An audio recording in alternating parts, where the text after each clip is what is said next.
मैंने mask man के खास मातियत से रब्ता कायम किया। उसने कहा, जनाब, हम बखैरियत सफ़र कर रहे हैं। मुझे यकीन है कि दुश्मनों को मादाम सोनिया और मिस पॉमी के मुतल्लिक कोई खबर नहीं है। मैंने पूछा, क्या न्यूयॉर्क के बॉस को मालूम है?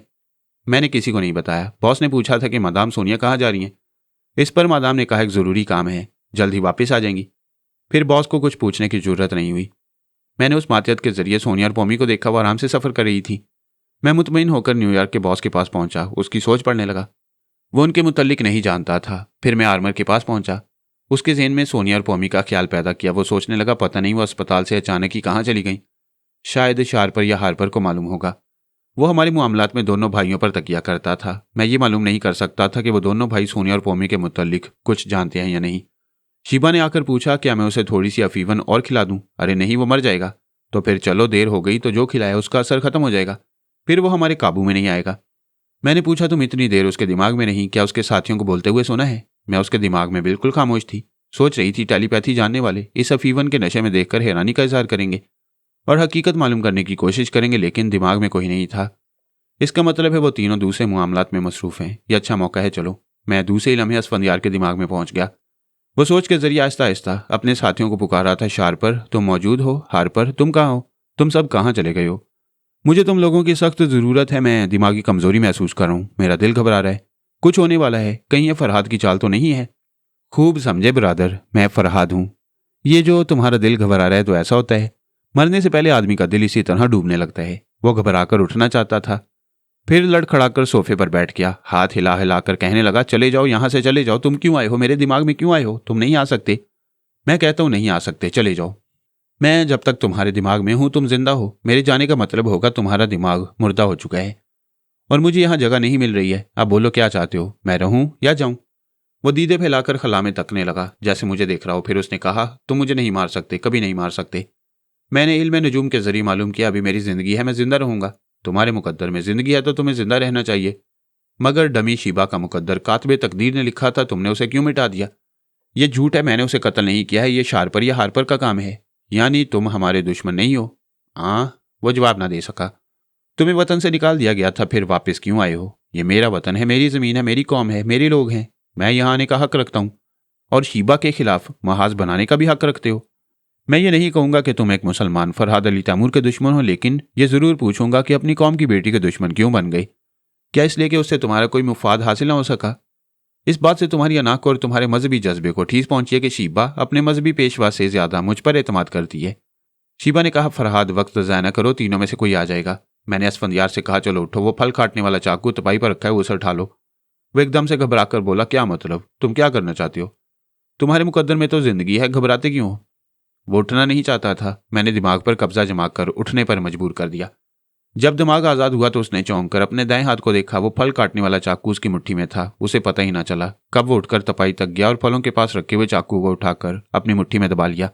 अब जो उसने शऊरी तौर पर उसे देखा तो एक चीख मारी और उसे छोड़ दिया। चाकू फर्श पर गिर पड़ा। मैंने पूछा, क्या तुम इसे उठाओगे या मैं टेलीपैथी का कोई कमाल दिखाऊं? दो मुलाजिम दौड़ते हुए आए। उन्होंने अदब से हाथ बांधकर सर झुकाते हुए पूछा, जनाब क्या बात है? क्या यह चीख आपकी थी? मैं फौरन ही असफंदियार के दिमाग पर काबिज होकर उसकी जुबान से बोला, ऐसी कोई बात नहीं है, इधर कोई ना आए, मैं बहुत मसरूफ हूँ। वो सर झुकाकर चले गए। असफंदियार ने आगे बढ़कर दरवाजे को अंदर से बंद कर दिया। फिर वहां आया जहां फर्श पर चाकू पड़ा हुआ था। उसने झुककर उसे उठा लिया।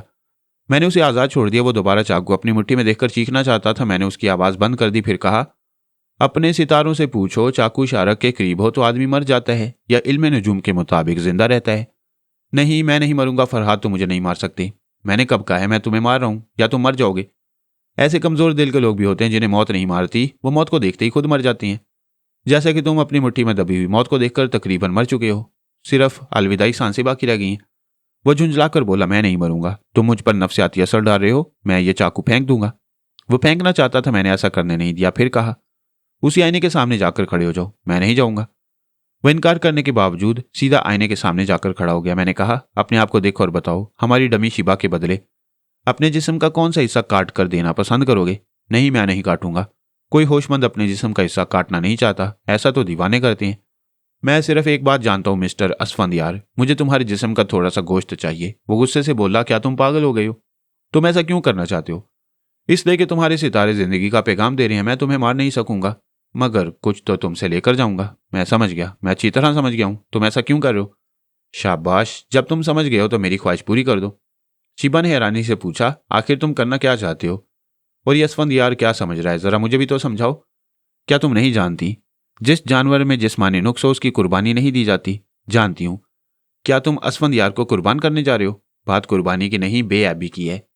वह तमाम मज़ाहिब जो खुदा के भेजे हुए पैगंबरों के जरिए दुनिया में आए और जिन पैगंबरों पर आसमानी किताबें नाजिल हुईं, उनके मजहबी पेशवा के लिए शराइत हैं कि वो जिस्मानी ऐब या किसी भी नुक्स से पाक हों।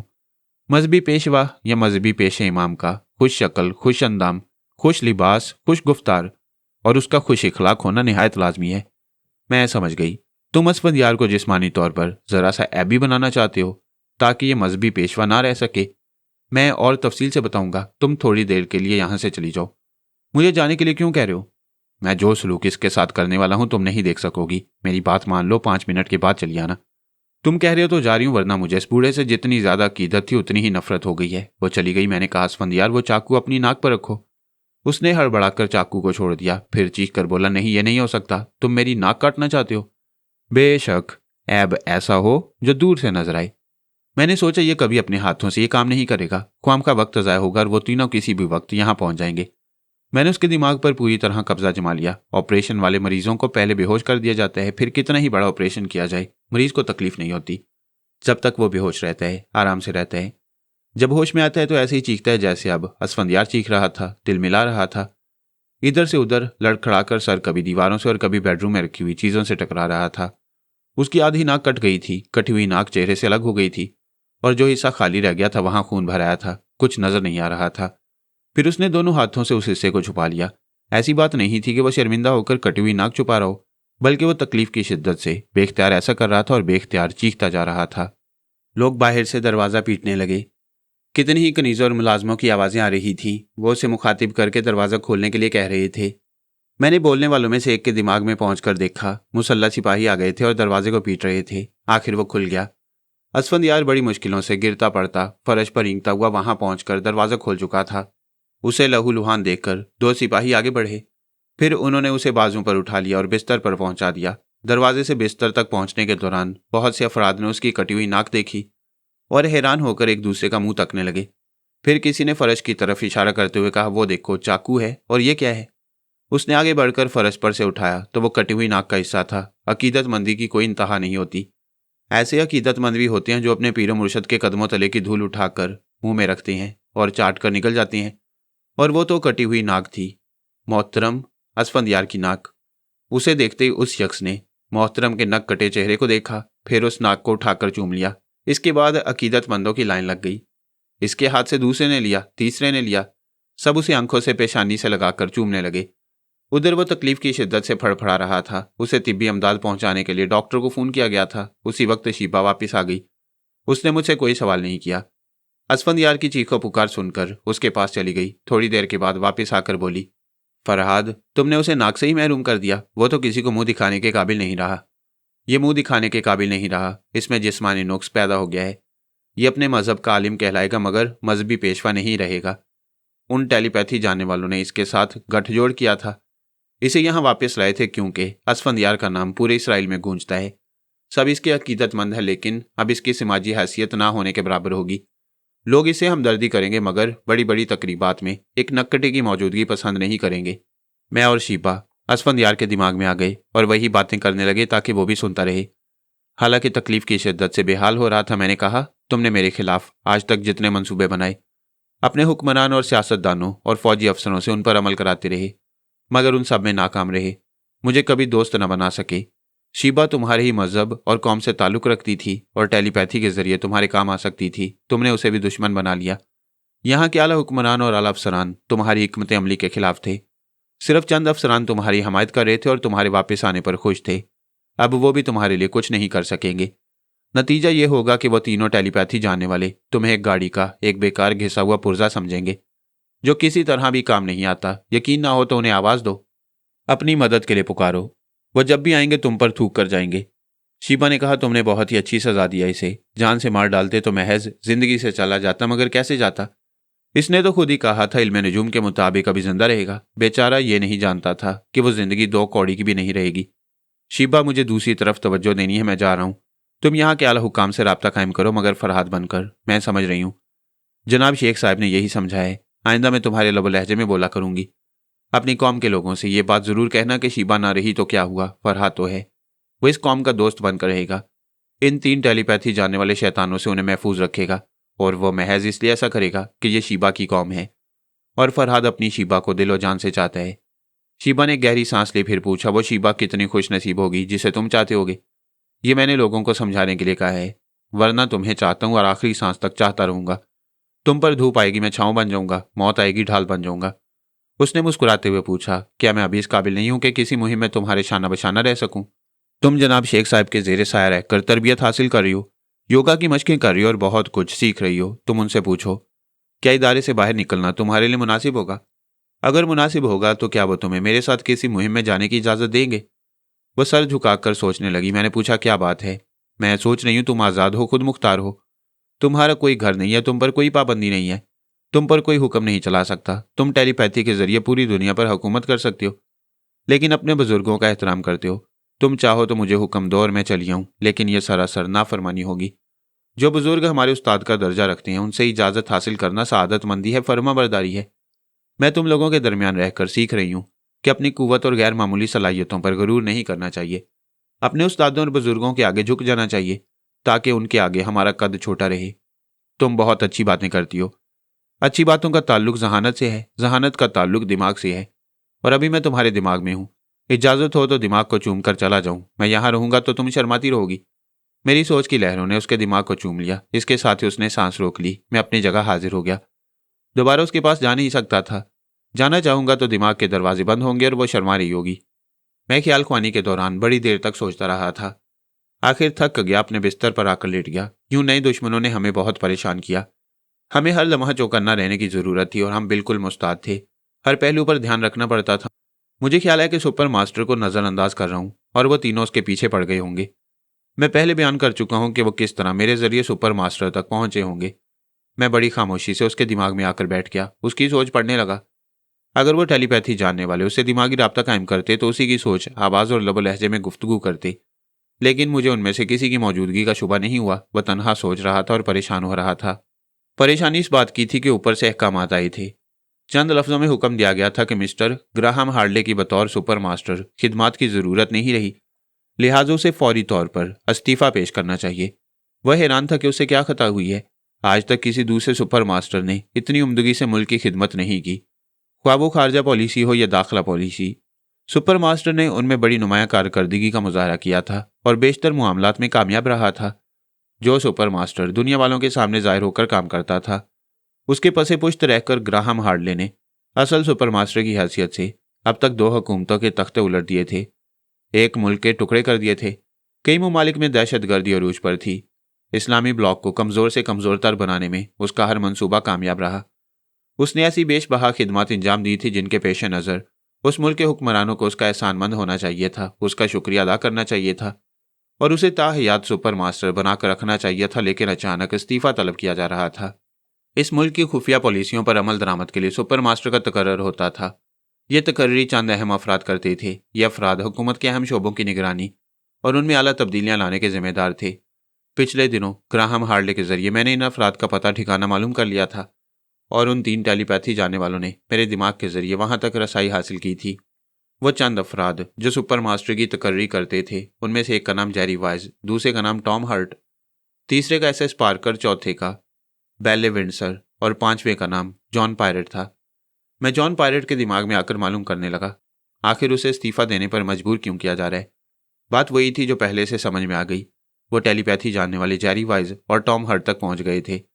ये दोनों उन अहम अफराद में अपनी बातें मनवाने की सलाहियतें रखते थे और हुकूमत के किसी भी अहम शोबे में अपनी पसंद के किसी शख्स का इंतखाब करते थे। टेलीपैथी जानने वाले शार्परवुड और हार्परवुड ने यकीन दिलाया था, अगर उनकी पसंद का आदमी सुपर मास्टर बनाया जाएगा तो वो नए सुपर मास्टर को अपनी ट्रांसफार्मर सिस्टम की मशीनों से गुजारेंगे, उसके अंदर टेलीपैथी की सलाहियतें पैदा कर देंगे।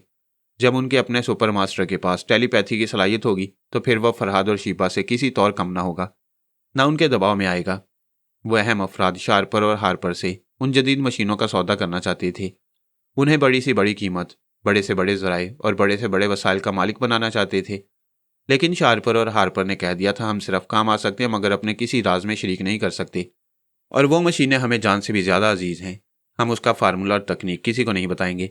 पिछले 10 घंटों से वह हम अफराद शार्पर और हार्पर से मुज़ाकरात कर रहे थे और इस नतीजे पर पहुंच रहे थे कि मेरे और शीबा के खिलाफ महाज बनाने के लिए टेलीपैथी जानने वालों का साथ बेहद लाजमी है। उनसे दोस्ती करना होगी और उनकी मर्जी के मुताबिक एक ऐसे आदमी को सुपर मास्टर बनाना होगा जो ग्राहम हार्ले की तरह निहायत दयानतदारी और वफादारी से अपने मुल्क की खिदमत करते रहे और शार्पर और हार्पर के मुफादात का भी पूरा ख्याल रखे। पता नहीं वो दोनों भाई कैसी चालें चल रहे थे और आइंदा कौन शख्स सुपर मास्टर बनकर आने वाला था। बहरहाल उनकी चालाकी समझ में आ गई थी। वह पिछले 10 घंटों से उन अहम अफराद से अहम मामला तय कर रहे थे और मुझे और शीबा को दूसरे मामलात में उलझा रहे थे ताकि मैं नए सुपर मास्टर के मामले में मुदाखलत न कर सकूं। मैंने शार्पर और हार्पर के मंसूबे के मुताबिक फिलहाल इस मामले से दूर ही रहना मुनासिब समझा। मैंने सोचा उन्हें खुशफहमी में मुब्तला रखकर उन अहम अफराद के पास चुपचाप आता जाता रहूंगा, उनके तरीक़ेकार को समझता रहूंगा। अभी सोनिया और पौमी का सफ़र जारी था। शीबा तिलबैब में मसरूफ़ थी। माजी और आनंद अपनी रहायशगाह में खैरियत से थे और हिंदुस्तान जाने की तैयारियां कर रहे थे। शार्पर और हार्पर हमारे खिलाफ जो काम कर रहे थे उसका जवाब देना बहुत ज़रूरी था, लिहाजा मैं सुपर मास्टर ग्राहम हार्ले के पास पहुंच गया। मैंने सरगोशी में कहा, हेलो ग्राहम हार्ले। वह चौंक गया। एक मेज़ के पास बैठा अपना इस्तीफा लिख रहा था। उसने सर उठाकर सोचा, ये मैंने खुद को ग्राहम हार्ले क्यों कहा? ये मैंने तुम्हें मुखातिब किया है। वो यक बयक उछल कर खड़ा हो गया। परेशान होकर दोनों हाथों से अपने सर को थाम कर कहने लगा, नहीं, मेरे दिमाग में कोई नहीं आ सकता। मैं बहुत पुरस्कार हूं। मैंने बड़ी एहतियाती तदाबीर की हैं। सारी तदाबीर पानी की तरह बह गई हैं। तुम तन्हा और बेयारो मददगार हो। तुमने खुद को अपने मुल्क का वफादार साबित करने के लिए बहुत से मुल्कों को तबाह किया है। तुम्हारे जुराइम की फहरिस्त बहुत तवील है। तुम कौन हो? क्या तुम फरहाद बोल रहे हो? क्या टेलीपैथी सिर्फ फरहाद की जागीर है? क्या तुमने कुछ और लोगों के नाम नहीं सुने? उसने हाँ के अंदाज में सर हिलाते हुए कहा, मुझे मालूम है। 3 भाइयों ने बड़ी हैरत अंगेज मशीन ईजाद की है। उसके जरिए वो टेलीपैथी की सलाहियत हासिल कर चुकी हैं। मैं उनमें से एक हूँ। पहले तो वो परेशान हुआ, फिर अचानक खुश होकर बोला, मैं तुम्हें खुशामदीद कहता हूँ और फरहाद के मुकाबले में तुमसे दोस्ती का हाथ मिलाता हूँ।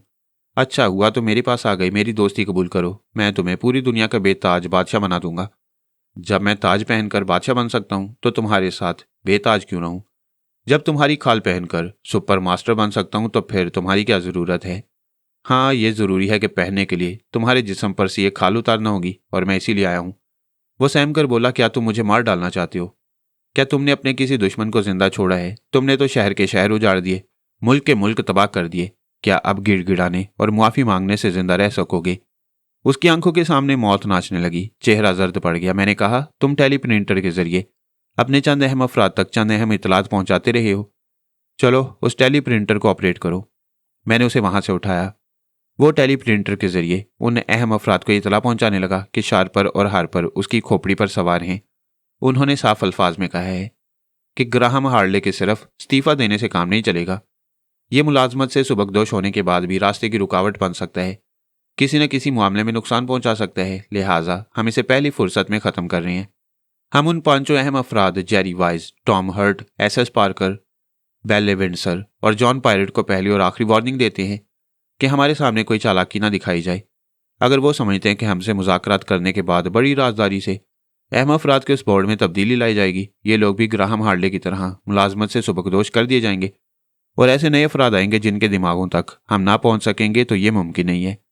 हम ऐसा करने वालों को किस तरह हलाक करेंगे? वो यहाँ आकर ग्राहम हार्ले की लाश देख लें और इबरत हासिल करें।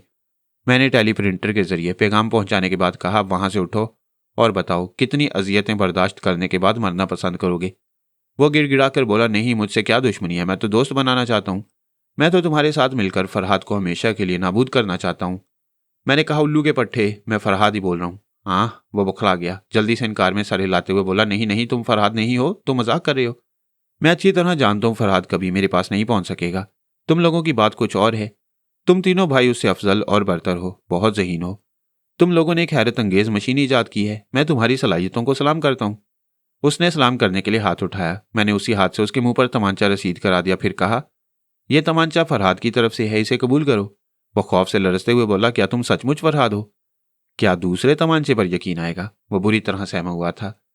मैंने कहा, तुम समझ रहे हो ना, तुम्हें जिंदा नहीं छोड़ूंगा। भला बताओ तो सही, तुम्हें मारना क्यों चाहता हूँ, और वो भी कुत्ते की मौत? वो थर थर कांपने लगा। मैंने कहा, तुम कितने शाहजोर थे। किसी को मारते वक्त तुम्हारा ज़मीर नहीं कांपता था, मगर आज तुम सर से पांव तक कांप रहे हो। ज़रा सोचो तुम कितने ज़हीन और ताकतवर रहे। तुमने मेरी सोनी और आला बीबी को कोमा में डाल दिया। तुमने मेरी मरजानों को हलाक कर दिया। मेरी सबाता तुम्हारे हाथों मर गई। मेरा जानिसार भाई सज्जाद अली तुम्हारी वजह से बेमौत मर गया। मेरी शरीक हयात रसवंती को जहनी तौर से एक नन्ही सी बच्ची बना दिया। तुम अपनी मक्काराना सियासत से नगर नगर दहशतगर्दी फैलाते हो, मगर ये नहीं सोचते कितनों की चाहने वालियां मर जाएंगी, कितनी बेवा हो जाएंगी, कितनी माओ बहनों के घर उजड़ेंगे, बच्चे यतीम होंगे, दर बदर होंगे और हमेशा के लिए अपनों से बिछड़ जाएंगे। जलील कमीने, तेरी वजह से मेरा बेटा पारस मुझसे बिछड़ गया। मैं यकीन से नहीं कह सकता कि वो उस दुनिया में है। क्या तू यकीन से कह सकता है? वो दोनों हाथ जोड़कर चारों तरफ घूमकर खला में तकने लगा, जैसे मुझे देखकर गिड़गिड़ा रहा हो। फिर कहने लगा, मैं यकीन से कहता हूं कि वो जिंदा होगा। मैं तुम्हें तुम्हारा बेटा वापस ला कर दूंगा, मौत को सामने देखकर। जिंदा रहने की मोहलत चाहते हो और मेरे बेटे का सहारा ले रहे हो। वो नहीं नहीं के अंदाज में सर हिलाकर बोला, मैं मोहलत नहीं चाहता। मैंने जो किया उसकी तलाफी करना चाहता हूं।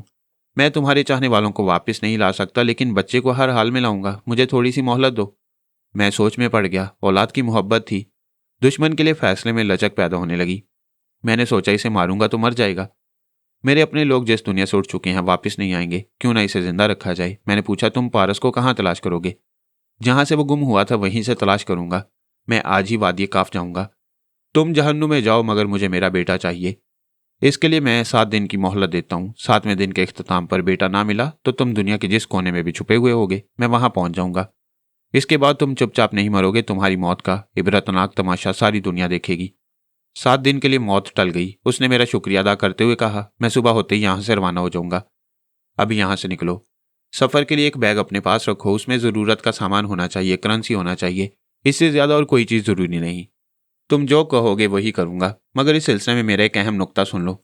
मैं नहीं जानता अभी वो तीनों टेलीपैथी जानने वाले मेरे दिमाग में हैं या नहीं। हो सकता है तुम्हारे जाने के बाद आए और उन्हें ये मालूम हो जाए कि मैं तुम्हारे बेटे पारस की तलाश में निकलने वाला हूँ। ये तो उनके लिए बड़ी खुशी की बात होगी। वो मुझे कहीं ना कहीं ट्रैप करेंगे। अगर मैंने पारस को हासिल कर लिया तो वो तुम्हारे बेटे को मुझसे छीन कर ले जा सकती हैं। कमबख्त बड़ा अहम नुक्ता बयान कर रहा था। मैंने घड़ी देखते हुए कहा, रात बहुत हो चुकी है, तुम कब सोते हो? मैं थोड़ी देर बाद सोने जा रहा था। मेरा मशवरा है अभी आराम से जाकर बिस्तर पर लेट जाओ। उसने मेरे हुक्म की तामील की, आराम से लेट गया। मैंने कहा, अपने जिस्म को ढीला छोड़ दो, दिमाग को मेरी तरफ माइल करो, मैं तुम पर तनवीमी अमल कर रहा हूं।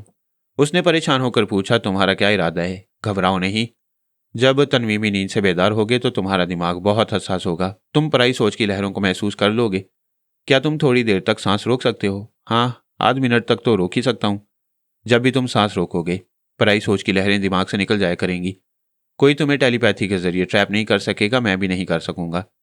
वो बेयकीनी से खला में तकने लगा। मैंने कहा, मेरे तनवीमी अमल का असर 7 दिन तक रहेगा। 7वें दिन के इख्तिताम पर तुम इस असर से निकल आओगे। उसके लिए यही बात इत्मीनान बख्श थी कि अभी 7 दिन तक जिंदा रहेगा। वह बड़े ज़राए का मालिक था। अगरचे अब सुपर मास्टर नहीं रहेगा, ताहम उसकी पहुंच दूर दूर तक थी। अब भी उसके चाहने वाले और उस पर जान देने वाले मौजूद थे। वो सोच रहा था कि कोई ना कोई जरिया इख्तियार करके मेरे बेटे को तलाश कर ही लेगा। मैंने उस पर तनवीमी अमल शुरू किया। क्योंकि वह जहनी तौर पर तैयार था, इसलिए जल्द ही ट्रांस में आ गया। मेरा मामूल बन गया। मैंने उसके दिमाग में यह बात नक्श कर दी कि बाद से ठीक 7 दिन तक सिर्फ एक काम करेगा, और वो काम होगा मेरे बेटे की तलाश। इस सिलसिले की अहम बातें उसके दिमाग में नक्श करने के बाद मैंने कहा, अब आराम से सो जाओ। सुबह तक आराम से सोते रहोगे। जब आंख खुलेगी तो तमाम कामों की अहमियत को भूल जाओगे। सिर्फ एक काम की अहमियत याद रहेगी। तुम 7 दिन तक मेरे बेटे को तलाश करते रहोगे। वो गहरी नींद सो गया। मैं वापस चलाया। उसे कुछ सजा देना चाहता था, मगर बेटे की मोहब्बत में सोचा इसे सेहतमंद, चाको चौबंद रहना चाहिए। मैं इसे जहनी या जिस्मानी तकलीफ पहुंचाऊंगा तो ये मेरे पारस को तलाश नहीं कर सकेगा। लिहाजा मैंने उसके हाल पर उसे छोड़ दिया। 7 दिन बाद देखा जाएगा। रात ज्यादा हो गई थी, मुझे सो जाना चाहिए था। मैंने सोचा शीबा को शबा खैर कहकर सोना चाहिए। फिर ख्याल आया शायद वो मुझसे पहले सो गई हो। मैंने जनाब शेख अल फारस से रब्ता कायम किया। उन्होंने मुझे अपने दिमाग में महसूस करते ही कहा, शीबा कुछ कह रही थी, मैं उसके पास जाऊं? अभी नहीं, वो सो चुकी है। तिलबैब में अपना काम निपटा कर मेरे पास आई थी। तुम्हारे पास जाना चाहती थी। मैंने कहा, फरहाद को आराम करने दो, सुबह बात कर लेना। वो बड़ी सादतमंद बच्ची है, तुम्हारे साथ किसी मुहिम में शरीक होना चाहती है। आपने क्या जवाब दिया? अभी वो यहाँ रहकर बहुत कुछ सीख रही है, बड़े तजुर्बात हासिल कर रही है। हाजिर दिमागी की मशकों में काफ़ी आगे निकल चुकी है। फिर भी कुछ अरसा और सब्र कर लेती तो मैं उसे बहुत बड़ी मुहिम में तुम्हारे साथ रवाना करता। आप उसे समझा दें, वो मेरी हर बात मानती है, ये भी मान लेगी। लेकिन मैं हालात के पेश नज़र उसे तुम्हारे करीब रखना चाहता हूँ। वो तुमसे बेहद मुतासिर है। फरहाद वो शीशे की नाजुक सी गुड़िया है। मोहब्बत से सलामत रहेगी वरना टूट जाएगी। क्या तुम उसकी हिफाजत कर सकोगे? आपको मुझ पर भरोसा नहीं है? भरोसा है, मगर मुझसे एक वादा करो। मैं 1000 वादे कर सकता हूँ और उन पर अमल कर सकता हूँ। मैं जानता हूँ आप जो भी कहेंगे हमारी भलाई के लिए कहेंगे। फरहाद, तुम उसे चाहते हो, वो तुम्हें चाहती है, लेकिन जब चाहत हद से बढ़ जाए तो एक दूसरे को जिस्मानी तौर पर तलब करती है। वादा करो तुम उसे तलब नहीं करोगे, उससे मोहब्बत करोगे, उसे तहफ़्फ़ुज़ दोगे, लेकिन ना जिस्मानी लगाव रखोगे ना उससे शादी करोगे। मैं उनका आखिरी फिक्रा सुनकर चौंक गया। फिर मैंने पूछा, ये आप क्या फरमा रहे हैं? क्या शादी करना जुर्म है? देखो बेटे, रसवंती की मिसाल तुम्हारे सामने है। अगर तुमने एक ठोकर से कुछ नहीं सीखा तो आइंदा कभी कुछ नहीं सीख पाओगे। वह जरा चुप हुए, फिर बोले, मैं तुम्हें वजाहत से समझाता हूँ। तुम्हारी रसवंती को शरीक हयात बनाने से पहले उसे मुसलमान बना लेना चाहिए था। मैं एक मुसलमान आलिम होने के नाते ये नहीं कहूँगा कि तुम्हें उसका धर्म कबूल कर लेना चाहिए था, लेकिन यह असूली बात है। जब दिल मिल जाते हैं और जैसा मिलना चाहते हैं तो दोनों का फर्ज है कि पहले वो एक मजहब और एक नजरिए को अपनाएं, उसके बाद शादी करें। उन्होंने गहरी सांस लेकर कहा, तुम्हारी इसी गलती की सजा तुमसे ज्यादा रसवंती को मिल रही है, और रसवंती से ज्यादा उस बच्चे को मिल रही है जो ना जाने कहाँ होगा, ठोकरों में होगा या किसी माँ की आगोश मिली होगी। मैंने नदामत महसूस की, मगर अपने तौर पर सफाई पेश करते हुए कहा, जनाब, मेरी किस गलती से रसवंती साल को पहुंची और मेरा बेटा मुझसे अलग हो गया? क्या मैंने किसी से दुश्मनी करने में पहल की थी? हम इस दुनिया में क्या करते हैं इसका हिसाब खुद हम नहीं कर सकते। किस अमल की कौन सी सज़ा मादी तौर पर मिलती है और कौन सी सज़ा रूहानी या कुदरती तौर पर मिलती है, इसे इंसान समझ नहीं पाता। एक मोटी सी बात है, जब भी मजहब से और कानून से बाहर निकलकर कोई काम करोगे तो उसका बुरा नतीजा आज या बरसों बाद जरूर सामने आता है। उनकी बात समझ में आ रही थी। अगर हम किसी शख्स पर जारियाना हमला करते हैं और वो कमज़ोर है तो मार खाकर चला जाएगा, मगर किसी दिन कहीं से ताकत हासिल करके हम पर जवाबी हमला करेगा, तब हम कहते हैं जैसा हमने किया था वैसे ही पाया। लेकिन कुदरत किसी को एक वक्त कमज़ोर बनाती है तो दूसरे वक्त शहजोर बना देती है, ख्वाह किसी वसीले से बनाए। आदमी लिबास के बगैर नंगा, कानून के बगैर गैर महफूज और मजहब के बगैर गुमराह होता है, और ज़रूर होता है, ख्वाह वो कितना ही संभल करे। मैंने डूबते हुए दिल से कहा, मैं वादा करता हूँ शीबा से शादी नहीं करूँगा। हमारे दरमियान हवस नहीं मोहब्बत होगी। मैं वादा कर रहा था, मगर यकीन नहीं था ऐसा भी हो सकता है। भला मोहब्बत हो और दोनों तरफ से हो, आग बराबर लगी हुई हो तो आदमी ना जले। मगर जनाब शेख साहब कुछ सोच समझ कर ही मुझे पाबंद कर रहे थे, लिहाजा मैं पाबंदी कबूल कर रहा था। उन्होंने पूछा, माँ नीलमा दासी अपने बेटे के साथ हिंदुस्तान कब जा रही है? मैं अभी बताता हूँ। मैंने माँ जी के दिमाग में झांक कर देखा, फिर वापस आकर कहा, वो कल शाम की फ्लाइट से जा रही हैं। कोशिश करो उसी फ्लाइट में तुम्हें जगह मिल जाए। एक तो ख्याल ख्वानी के जरिए उनकी हिफाजत करोगे, दूसरे वो आंखों के सामने रहेंगे। अच्छी बात है, कोशिश करता हूँ। जब बंबई पहुंचोगे तो वहां के ताजमहल होटल में शीबा तुम्हें मिलेगी। मैं एकदम से चौंक कर बैठ गया। बाज मुसरतें ऐसी ही होती हैं, नीचे से ऊपर तक उछाल देती हैं। वो मैं तकलीफ से कराहने लगा, जख्म दुखने लगे। शेख साहब ने पूछा, क्या हुआ? मैंने कहा, जख्मों से टीसें उठ रही हैं। रवानगी से पहले मेडिकल सर्टिफिकेट हासिल कर देना। अब तुम सो जाओ। मैं आराम से लेट गया। वो मुझे मिलने वाली थी। मैं इस बात को यूं भी कह सकता हूँ कि वो मुझसे मिलने वाली थी, लेकिन बड़ा फर्क है। मुझसे मिलने वाली का मतलब है मुझसे मुलाकात करने वाली, और मुझे मिलने वाली का मतलब है मेरे हाथ आने वाली। शेख साहब ने ऐसे ही ख्यालात की वजह से खतरे की घंटी बजा दी थी और मुझे पाबंद कर दिया था। ऐसे वक्त एक मोहब्बत करने वाला चारों शाने चित लेटकर छत की तरफ घूरने लगता है। वहां उसे चाहने वाली नजर आती है, खुद भी जागती है और अपने चाहने वाले को भी जगाती है। ऐसे वक्त मेरी भी नींद उड़ जाती, मैं भी ना सो सकता। लेकिन भला वो टेलीपैथी का चश्मे जदन में आदमी नींद की गोद में पहुंच जाता है। मैंने भी दिमाग को हदायत दी और नींद में डूबता चला गया। सोनिया और पौमी बाबा साहब के दायरे में पहुंच गई थी। उन्होंने सबसे पहले शेख अल फारस के सामने हाजिरी दी, फिर उनके साथ रसवंती के पास आई। सोनिया ने उसे गले लगाकर प्यार किया, उसे बातें की। अब वो नॉर्मल हो रही थी, उसका जहन बचकाना नहीं रहा था। बाबा साहब के दायरे में एक मुलाजिम का इलाज भी तवज्जो से होता था, कुजा ये कि वो रसवंती थी। बाबा साहब के दायरे में और हमारी ज़िंदगी में उसकी बड़ी अहमियत थी। फिर उसका इलाज तवज्जो से क्यों ना होता। सुबह शाम उसे डॉक्टर अटेंड करते थे, वक्त पर दवाएं मिलती थीं, नफसियाती तौर पर भी इलाज हो रहा था, उसकी सेहत अच्छी हो गई थी। वह सुबह को जॉगिंग और शाम को वर्जिश करती। शेख साहब की हदायत पर हमेशा हंसते बोलते रहने की कोशिश करती। बस कभी कभी अपना बेटा पारस याद आ जाता था। हालात ने उसे पत्थर बना दिया था। अब वो रोती नहीं थी, मगर सदमा तो बहरहाल दिल में छुपा रहता है। वो कहती थी, मेरा बेटा जाने कहाँ है, कभी मिलेगा या नहीं। लेकिन जनाब शेख साहब, फरहाद का पता आप जानते हैं। वो तो मुझसे रब्ता कायम कर सकता है, मुझे अपने पास बुला सकता है या मेरे पास खुद आ सकता है। वो उसे प्यार से थपक कर कहते, बेटे पहले तुम अच्छी तरह सेहतमंद हो जाओ, इंशाल्लाह जल्द ही ख्याल ख्वानी की सलाहियतें वापस आएंगी। तुम बैठे बैठे फरहाद के पास पहुंच जाओगी। हमारे आदमी पारस की तलाश में है, तुम भी मुख्तलिफ जरा इख्तियार करके बेटे को तलाश कर सकोगी। सोनिया और पोमी वहां से एक बड़े मैदान में आई जो खेल कूद के लिए वक्फ था। वहां तकरीबन 600 तलबा तालिबात मुख्तलिफ कितारों में नजर आ रहे थे। वह सब योगा की मश्क कर रहे थे। उनके सामने एक ऊंचे से चबूतरे पर आला बीबी पालती मारे दोनों हाथ घुटनों पर रखे सांस रोके बैठी हुई थी। सोनिया ने मुखातिब किया तो उसने पट से आंखें खोल दी, उसे खुश होकर देखा, फिर अपनी जगह से उठकर गले लग गई। दोनों ने एक दूसरे को प्यार किया। इसके बाद आला बीबी ने पोमी को गले लगाकर उसकी पीठ को थपकते हुए कहा, तुम पहली बार बाबा साहब के इदारे से बाहर गई थी और हैरत अंगेज कामयाबियां हासिल करके आई हो। मैं तुम्हें दिली मुबारकबाद देती हूँ। जनाब शेख साहब ने कहा, आला बीबी तुम सोनिया और पोमी को अपने साथ ले जाओ, इन्हें पूरे इदारे की सैर कराओ और बताओ कि हमने कैसे कैसे हिफाजती इंतजाम किए हैं। मुझे कुछ ज़रूरी काम है।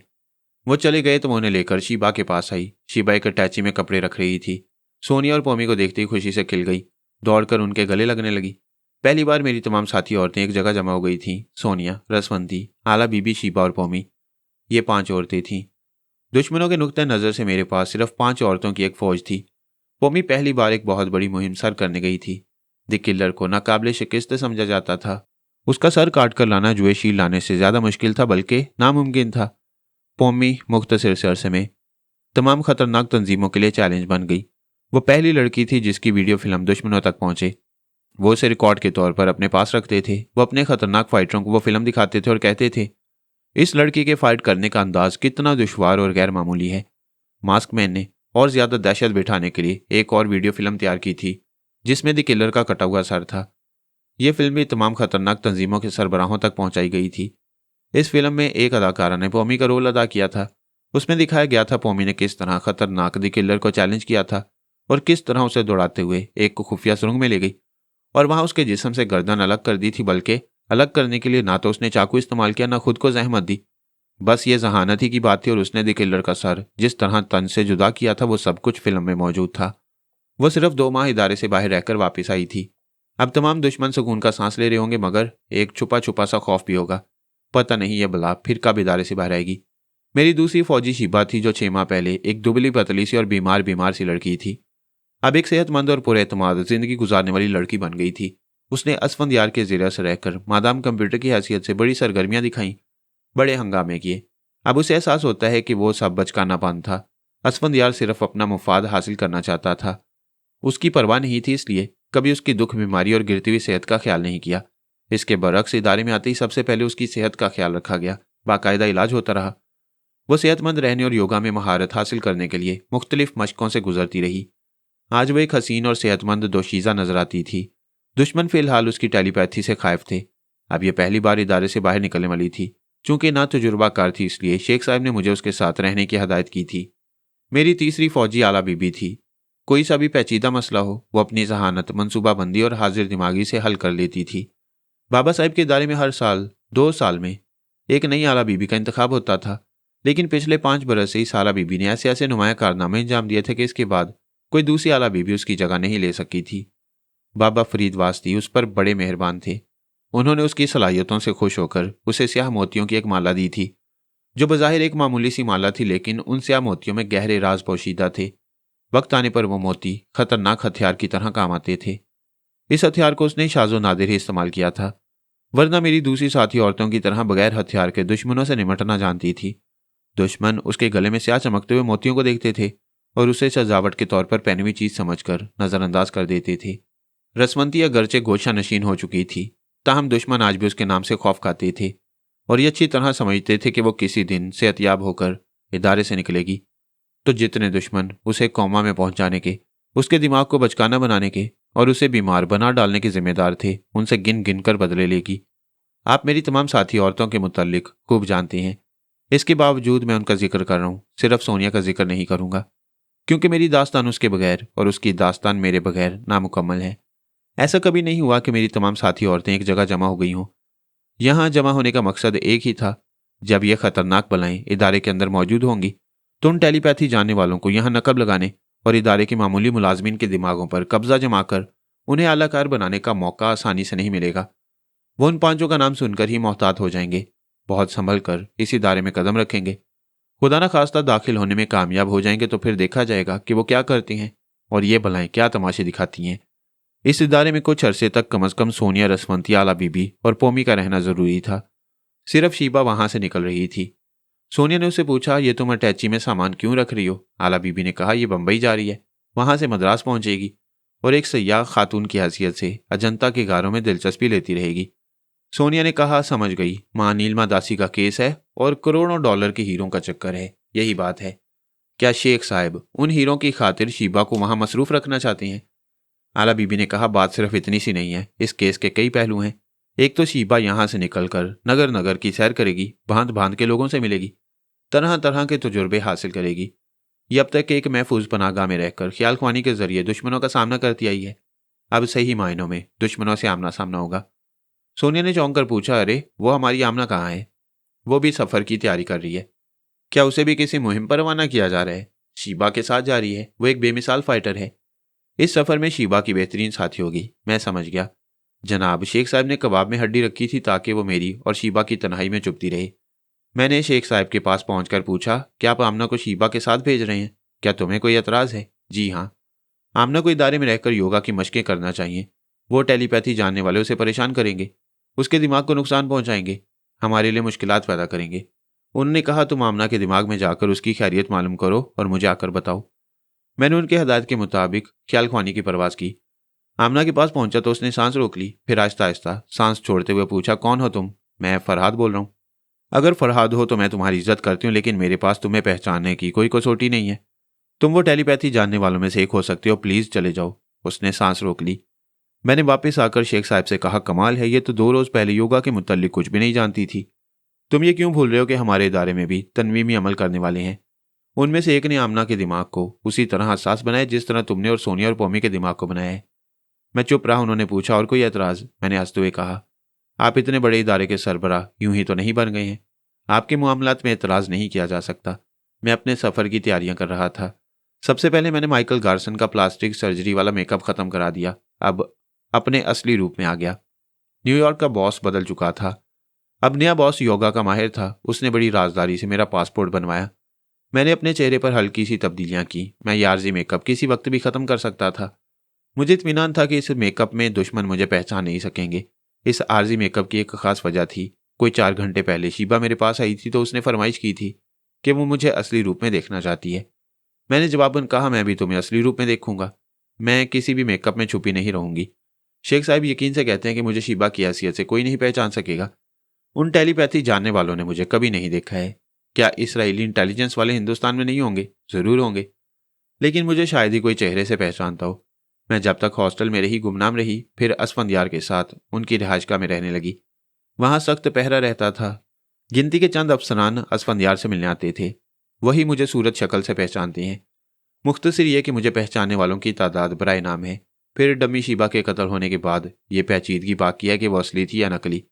अक्सरियत उसे असली शीबा समझ रही है और अब असफंदियार भी उसे असली तस्लीम कर लेगा। मैंने हैरानी से पूछा, क्या तुमने असफंदियार को इस बात के लिए मजबूर किया है? हाँ, तुम उसे सजा देकर चले गए। इसके बाद मैंने धमकी दी, अगर वो कत्ल होने वाली को असली शीबा तस्लीम नहीं करेगा तो उसकी जुबान काट दी जाएगी। क्या वो धमकी में आ जाएगा, जबकि 3 टेलीपैथी जानने वाले उसके हमायती हैं। मैं असफंदियार के पास उस वक्त गई जब उसे अस्पताल पहुंचाया गया। उसकी नाक की मरहम पट्टी हो चुकी थी और वह दवाओं के ज़ेर असर सो रहा था। मैंने सोचा अपने मतलब की बात इसके जहन में नक्श कर देना चाहिए, लेकिन मुझे टेलीपैथी जानने वालों में से किसी की आवाज़ सुनाई दी। वसफंदियार की आवाज़, और उसके लबो लहजे में बोल रहा था, हमें अफसोस है तुम्हारी नाक कट गई। हम ऐसे वक्त मौजूद होते तो तुम्हारे साथ ये सानिया पेश ना आता। अभी तुम नींद में हो, ख्वाब की स्क्रीन पर हमें देख रहे हो, हमारी बातें सुन रहे हो, मगर जवाब नहीं दे सकते। एक गहरी नींद सोने वाला और ख्वाब देखने वाला ना किसी को अपनी मर्जी से ख्वाब में देख सकता है और ना ख्वाब में बोलने वाले का जवाब अपनी मर्जी से दे सकता है। इसलिए असफंदियार चुपचाप बिस्तर पर पड़ा हुआ था। उससे टेलीपैथी जानने वाले ने कहा, मैं आखिरी बार तुमसे गुफ्तगू कर रहा हूँ और तुम्हें मिस्टर असफंदियार कह रहा हूँ, क्योंकि अब तुम मोहतरम नहीं रहे। तुम्हारी कौम के लोग तुम्हें मोहतरम तस्लीम नहीं करेंगे। हुकूमत और फौज के अहम शोबों में तुम्हारा पहले जैसा अमल दखल नहीं रहेगा, इसलिए तुम हमारे काम के आदमी नहीं रहे। तुम हमारे लिए बड़ी अहम खिदमात अंजाम देते रहे थे। तुमने आला हुक्काम से हमारा तारुफ कराया और उनके दिलों में हमारी तरफ से एतमाद पैदा किया। इसलिए हम अफसोस करने चले आए, जब घोड़ा बीमार हो जाए, किसी काम का ना रहे, तो उसे गोली मार दी जाती है। तुम हमारे किसी काम के नहीं रहे, लेकिन पिछली खिदमात को देखते हुए हम तुम्हें जिंदा छोड़कर जा रहे हैं। हमारे ये एहसान हमेशा याद रखना। वो चले गए। उसके दिमाग में सन्नाटा छा गया। मैं थोड़ी देर तक इंतजार करती रही, फिर ख्वाब की स्क्रीन में खुद को पेश किया। वो मुझे देखने लगा। मैंने कहा, मुझे पहचानते हो? मैं वही हूं जिसे तुम्हारी साजिशों ने कत्ल करा दिया। बेवकूफ़ बूढ़े, अब तुझे दुनिया वालों के सामने ये कहना होगा कि असली शीबा कत्ल की गई है। कत्ल किसने किया ये बताना चाहो तो बता देना, लेकिन तुम्हें उस कत्ल होने वाली को असली शीबा तस्लीम करना ही होगा। नहीं करोगे तो तुम्हारी जुबान भी काट दी जाएगी। उसे धमकी देने के बाद मैंने सोचा जब वो बेदार होगा तो उसके दिमाग में जाऊंगी और देखूंगी ख्वाबीदा दिमाग में धमकी देने का कुछ असर होता है या नहीं। लेकिन अब तक वहां नहीं जा सकी। थोड़ी देर बाद जाऊंगी। तुम चलो, मैं वहां पहुंच रहा हूं। हम दोनों ही सफर की तैयारी में मसरूफ थे। माइकल गार्सन वाला मेकअप उतर चुका था। दूसरे आरजी मेकअप में तस्वीरें उतर चुकी थीं। पासपोर्ट तैयार हो चुका था। मैंने असफंदियार के दिमाग में पहुंचकर देखा। वो अस्पताल के बिस्तर पर आराम से लेटा था। नाक पर पट्टी बंधी हुई थी। कितने ही बड़े बड़े अफसरान उसकी इयादत के लिए आए थे। वो उनके सामने कह रहा था, मैं आप लोगों के सामने इतराफ़ करता हूं कि जो कत्ल की गई है वही हमारी असल शीबा थी। तमाम अफसरान ने चौंक कर एक दूसरे को देखा। फिर एक ने पूछा, आप अब तक इनकार क्यों करते रहे? क्यों उसे आजमाइशों में मुब्तला करने के लिए एक गूंगे ऑफिसर को इसके सामने पेश किया था? मैं टेलीपैथी जानने वाले तीनों मक्कारों के फ्रेम में आ गया था। वो ना मेरे दोस्त हैं और ना इस मुल्क को कौम की खैर ख्वाह हो सकती हैं। उनसे दोस्ती ना की जाए तो बेहतर है। एक और अफसर ने कहा, वाह मिस्टर असफंदियार, उनसे दोस्ती कराने के बाद कहते हो उनसे दुश्मनी करें ताकि वो टेलीपैथी के जरिए हमें नुकसान पहुंचाते रहें। दूसरे अफसर ने कहा, तुम किस बिना पर कहते हो कि वो दोस्त बनकर नहीं रहेंगे? असफंदियार की आवाज़ कटी हुई नाक से निकल रही थी। जिस तरह नकटे बोलते हैं उसी तरह वो बोल रहा था। शीबा यहूदी थी, हमारे मुल्क से ताल्लुक़ रखती थी, हमारी कौम की बेटी थी और उसकी टेलीपैथी आज नहीं तो कल हमारे काम आती। लेकिन इन तीनों ने उसे ख़त्म कर दिया। हमारी अपनी टेलीपैथी जानने वाली को हमेशा के लिए मिटा दिया ताकि हम उन तीनों पर इन्हिसार करते रहें। कई अफसरान के सर झुक गए। एक ने कहा, ओ गॉड, हमको शीबा की मौत से नाकाबिले तलाफी नुकसान पहुंच जाए। उन तीनों ने इतना ज़बरदस्त धोखा दिया, ऐसी गहरी चाल चली, हम ऐसा सोच भी नहीं सकते थे। मिस्टर असफंदियार, ये सब तुम्हारा किया धरा है। तुम्हारी वजह से हमने अपनी शीबा पर एतमाद नहीं किया, उसे हमेशा के लिए खो दिया। दूसरे अफसर ने पहले अफसर से कहा, वो कब हमारी थी जिसे खो देने का अफसोस हो रहा है? वो तो शुरू से ही फरहाद की जाल में फंस गई थी। शीबा को इस मुल्क से भागने पर इसी असफंदियार ने मजबूर किया था। अगर ये हमें पहले बता देता कि शीबा के पास टेलीपैथी की सलाहियतें हैं तो हम उसे कभी ना जाने देते, कभी वो फरहाद के जाल में ना फंसती। कई अफसरान उसकी मुखालफत में बोलने लगे, शीबा से नफरत का इजहार करने लगे। कोई कह रहा था, अगर उसमें ज़रा भी कौमी गैरत होती तो वह फरहाद से दिल न लगाती। दूसरे ने कहा, अगर वो सच्ची यहूदी होती तो बाबा फरीद वास्ती के इदारे में जाकर न रहती। एक और ने कहा, औलाद गुमराह हो जाए तो उसका सारा इल्ज़ाम वालिदैन के सर थोपना मुनासिब नहीं है। बेशक मिस्टर असफंदियार से कुछ गलतियां हुई, लेकिन इसका यह मतलब नहीं कि शीबा अपनी पूरी कौम की दुश्मन बन जाती। अपने मुल्क के मुफाद में उसने आज तक एक भी अच्छा काम नहीं किया और मैं दावे से कहता हूं कि वह जिंदा होती तब भी हमारी भलाई के लिए कुछ ना करती। एक और अफसर ने कहा, बाबा साहिब के इदारे में ब्रेन वॉशिंग भी की जाती है। मैं समझता हूँ शीबा की ब्रेन वॉशिंग भी की गई। उसके दिमाग में यहूदियों के खिलाफ नफरत बिठाई गई, फिर उसे यहाँ भेजा गया। यहाँ आने के बाद इतने दिनों में उसने हमारे लिए क्या किया? सिर्फ फरहाद की हमायत में हमसे लड़ती रही। अच्छा हुआ वो मर गई। जिंदा रहती तो फरहाद की तरह हमारे लिए मुसीबत बन जाती। कई अफसरान ने बेयक जुबान कहा, लानत है उस मरने वाली पर, उसे तो बहुत पहले ही मर जाना चाहिए था। शीबा वहां मौजूद थी। मैंने उसके दिमाग में पहुंचकर पूछा, सुन रही हो? हाँ। मरने के बाद आदमी को पता नहीं चलता दुनिया वाले उसके मुतल्लिक किस किस्म की राय कायम कर रहे हैं। मुझे मरने से पहले अपने मुतल्लिक अपने ही लोगों की राय मालूम हो रही है। मैंने उसकी तसल्ली के लिए कहा, यहाँ तुम्हारी हमायत में बोलने वाले भी हैं। हाँ, देख रही हूँ 15 अफसरान हैं, उनमें से सिर्फ 2 ने मेरी हमायत में कुछ कहा है। उस वक्त एक अफसर कह रहा था, भैया अस्पताल है, अदालत नहीं, मिस्टर असफंदियार का केस खसूसी अदालत में पेश किया जाएगा। एक अफसर ने पूछा, हमारे उन 3 टेलीपैथी जानने वालों के बारे में क्या ख्याल है? उसने जवाब दिया, वो हमारे दोस्त हैं और दोस्त रहेंगे। शीबा की जिंदगी में ही उनसे मुआहदा हो चुका था कि एक तरफ हम शीबा को भरपूर मोहब्बत देंगे, उसे उसकी कौमियत, उसके मजहब और उसके मुल्क का वास्ता देकर अपने मुफादात में काम करने के लिए कहेंगे। जब वो फरहाद के दबाव में आकर वो काम नहीं कर सकेगी और हमारे ये 3 दोस्त करते रहेंगे तो वो खुद शर्मिंदगी महसूस करेगी, फरहाद से बदजन होती जाएगी और उसे ये कभी नहीं मालूम होगा कि हमने पसे पर्दा उन तीनों को दोस्त बनाकर रखा है और उनके जरिए फरहाद की अय्यारियों को बेनकाब कर दिया है। मैंने कहा, शीबा सुन लो, उन्होंने उन तीनों से खुफिया मुआहदा पहले ही कर रखा है। असफंदियार की जुबान से तुम्हारी मौत का यकीन होने के बाद उन्हें किसी का डर नहीं रहा, इसलिए खुफिया मुआहदे का जिक्र कर रहे हैं। मैं समझ रही हूँ। अगर मैं उनके सामने असल रूप में आ जाती, उनकी हर बात मानती, तब भी मुझे उस खुफिया मुआहदे का इल्म न होता। लानत है इन लोगों पर। मैं जा रही हूँ। क्या मूड ऑफ हो गया है? हाँ, दुख पहुंचा है। मैं थोड़ी देर तनहा रहना चाहती हूँ। जाओ, मगर अपने जहन पर ज्यादा बोझ ना डालो, मैं फिर आऊंगा। वो रुखसत हो गई। मैंने उसे तनहा रहने और अपने तौर पर सोचने समझने के लिए छोड़ दिया। तैयारा हजारों फुट की बुलंदी पर परवाज कर रहा था। मैं शुमाली अमेरिका में अच्छा खासा वक्त गुजारने के बाद हिंदुस्तान जा रहा था। तैयारी के अंदर मुसाफिर आराम से सीटों पर बैठे हुए थे या सीटों का आरामदेह बनाकर नीम दराज हो गए थे। माँ जी आनंद के साथ अगली कतार में बैठी हुई थी। मैं एक दरमियानी कतार में था। अपनी जगह से उठकर चलते फिरते उन्हें देख सकता था, उनकी निगरानी कर सकता था। टेलीपैथी जानने वाले भाइयों में आर्मर वुड बराए नाम किसी मामले में मुदाखलत करता था, वरना उसके दोनों भाई शार्पर और हार्पर ही ज्यादा सरगर्म अमल रहते। मुझे यकीन था मेरे सफर का उन दोनों को इल्म नहीं है। मैंने हत्तुल इम्कान कोशिश की थी किसी को खबर ना हो। न्यूयॉर्क के नए बॉस ने इस बात को राज रखने में मेरी मदद की थी। मौजूदा मेकअप के मुताबिक मेरा नाम जाफर नोबलमैन था, यानी मैं एक अमरीकी नौ मुस्लिम था। पहले ऐसा ही होने के नाते मेरा नाम जेफरी नोबलमैन था। मुसलमान होने के बाद जाफर कहलाने लगा। मैं अपनी तरफ से मुतमईन था। माँ जी और आनंद का ताकुब यकीनन हो रहा होगा। तैयारी में उनकी निगरानी करने वाले दुश्मन जरूर मौजूद होंगे। मैंने ख्याल खुआनी के जरिए हीरा समामी के मुतालिक मालूम करना चाहा तो कुछ ज्यादा ताजुब ना हुआ। वो भी इसी तैयारी में मौजूद था। अभी तक मेरी नज़र उस पर नहीं पड़ी थी। अगर वो मुझे देख लेता तो कभी पहचान ना सकता। मैं अपनी जगह से उठकर टॉयलेट की तरफ जाने लगा। मेरे पीछे एक और मुसाफिर आ रहा था। वहां जितने टॉयलेट के दरवाजे थे सब अंदर से मुकफ्फल थे। उस शख्स ने मेरे करीब आकर कहा, ए मिस्टर, दरवाजा खुलेगा तो पहले मैं अंदर जाऊंगा। मैंने उसे सर से पांव तक देखा। उसके लहजे में गुरूर और बदमाशी छुपी हुई थी। मैंने कहा, अच्छी बात है जनाब, आप ही चले जाइए। उस शख्स के चेहरे पर 2 जगह जख्म थे और उन पर क्रॉस पट्टियां लगी हुई थीं। वो मेरे कद्दो कामत का आदमी था। गर्दन के पास कुछ ऐसे उभरे हुए निशान थे जैसे वो हिस्सा किसी हादसे में जल गया हो। उसने दूर एक सीट पर बैठी हुई औरत की तरफ इशारा किया। वो उठकर आने लगी। उस शख्स ने टॉयलेट के दरवाजे पर दस्तक देते हुए कहा, कमॉन, पता नहीं ये लोग कैसे होते हैं, टॉयलेट में जाकर सो जाते हैं। वो औरत आहिस्ता आहिस्ता हमारी तरफ आ रही थी। ऐसा लगता था वो किसी तकलीफ में मुब्तला है। जब वो करीब आ गई तो मैंने उस शख्स से पूछा, पहले आप जाएंगे या ये? उसने घुराकर कहा, यू शट अप। उसी वक्त टॉयलेट का दरवाजा खुल गया। एक शख्स बाहर निकला। मैंने मुस्कुराते हुए कहा, अगर मैं पहले चला जाऊं तो? उस शख्स ने घुराकर देखा। औरत ने इल्तजा की, प्लीज मुझे जाने दीजिए। मैं पीछे हट गया। वो फौरन ही अंदर गई और दरवाजे को बंद कर लिया। वो दोनों कुछ गड़बड़ कर रहे हैं, इसका मुझे अंदाजा हो गया। मैं ख्याल खुआनी के जरिए मालूम कर सकता था, मगर गैर जरूरी टेलीपैथी का मुजाहरा करना मुनासिब नहीं था। ये दुश्मनों में से हो सकता था और मेरी सोच की लहरों को महसूस कर सकता था।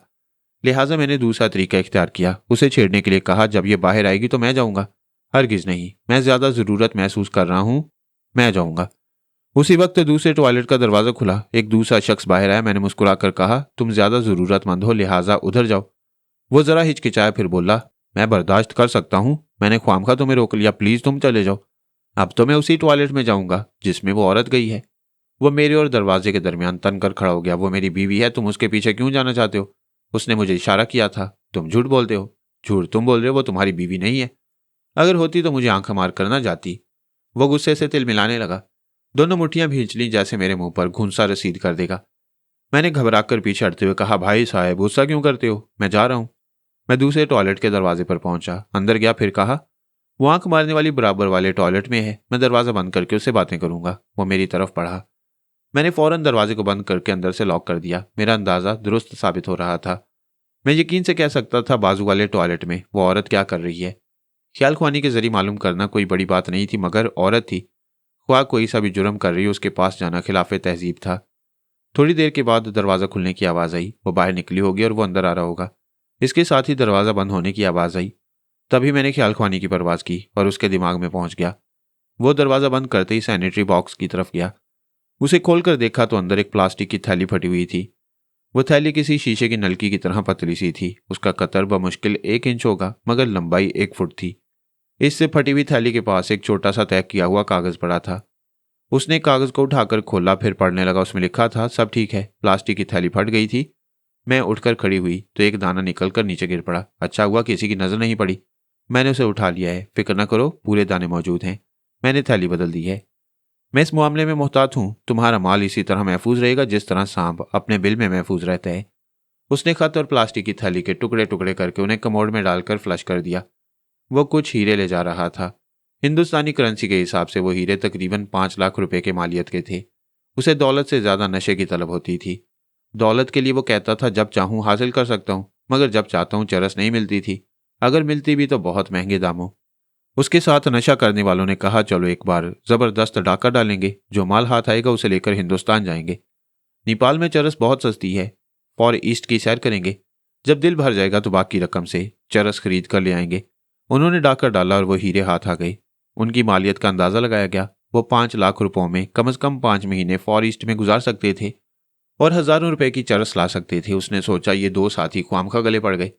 अगर मैं तनहा रहूं तो 5 लाख रुपए की चरस पीते पीते आधी जिंदगी गुजार दूंगा। हो सकता है मेरी जिंदगी आधी से भी आधी रह गई हो। नशा कभी आधा नहीं रहता, ये अपनी मिकदार में बढ़ता जाता है और जितना बढ़ता जाता है जिंदगी उतनी ही घटती जाती है।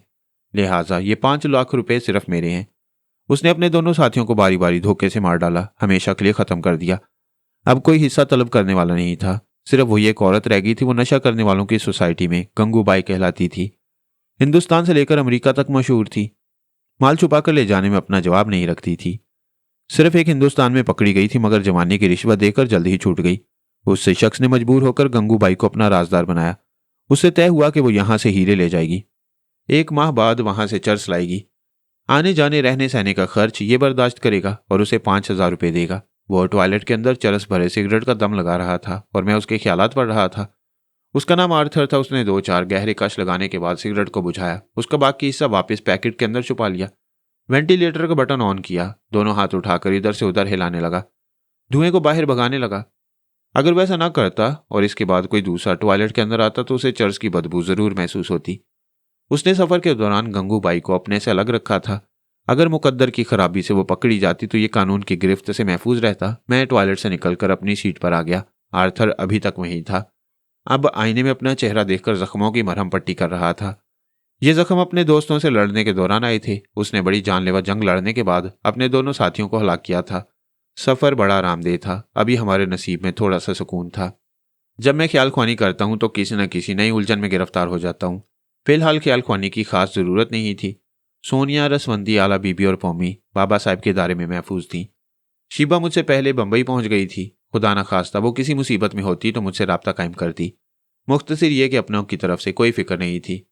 अलबत्ता दुश्मन जितने महाजों से चालें चल रहे थे उनके मुताबिक ताज़ा तरीन मालूमात रखना लाजमी था। मगर दुश्मनों की खबर रखते रखते जिंदगी गुजर रही थी। जितना उनके मुतल्लिक ताज़ा तरीन मालूमात हासिल करो मजीद उलझनें बढ़ती जाती हैं। मसरूफियात में इजाफा होता रहता था। मैंने फैसला किया बंबई पहुंचने तक ख्याल ख्वानी नहीं करूंगा। इसके बाद मैं बड़ी देर तक अपने फैसले पर अमल करता रहा। हम किसी से ना मिलने का फैसला कर लेते हैं, मगर जिससे ना मिलने का फैसला करते हैं वो खुद चलाता है। मैं ख्याल ख्वानी से परहेज कर रहा था, मगर पराई सोच की लहरें दिमाग में आईं। मैंने फौरन सांस रोक ली। छुरा खरबूजे पर गिरे या खरबूजा छुरे पर, बात एक ही है। मुझे ख्याल ख्वानी करना पड़ी। मैंने शीबा के दिमाग पर दस्तक दी। उसने पूछा, कौन है? मैं फरहाद बोल रहा हूँ। क्या तुम मेरे पास आई थी? नहीं तो। मैं यही पूछना चाहता था। आराम करो, मैं भी ख्याल ख्वानी से परहेज कर रहा हूँ। मैं दिमागी तौर पर हाजिर हो गया। उसी लम्हे मैंने फिर अपने दिमाग में पराई सोच की लहरों को महसूस किया और सांस रोक ली। यकीनन वो टेलीपैथी जानने वाले मेरे दिमाग में आकर मालूम करना चाहते होंगे कि मैं कहाँ हूँ।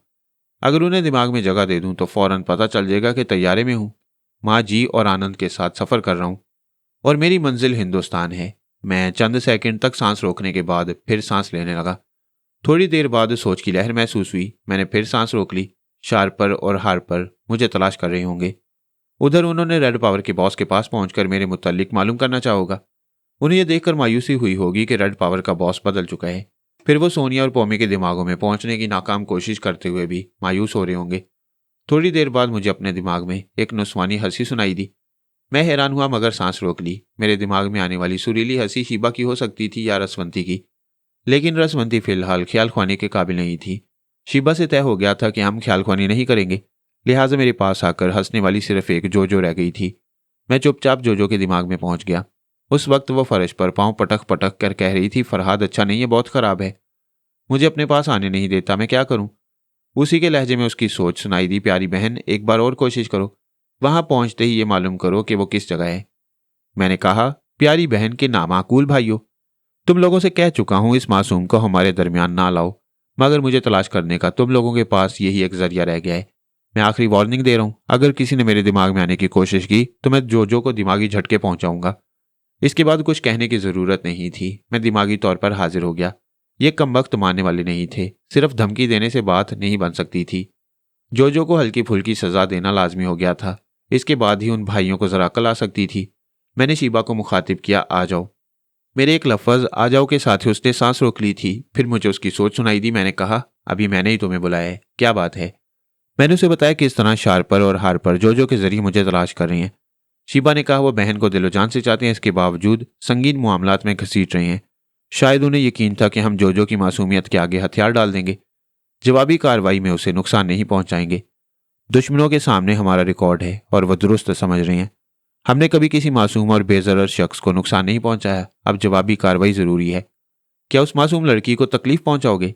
उसे तकलीफ पहुंचाए बगैर उन भाइयों को अच्छा सबक सिखाया जा सकता है। तुम क्या करना चाहते हो? कुछ तो करना ही होगा। अभी तदबीर सोच रहा हूं। वो जोजो के जरिए तुम्हें भी तलाश करना चाहेंगे।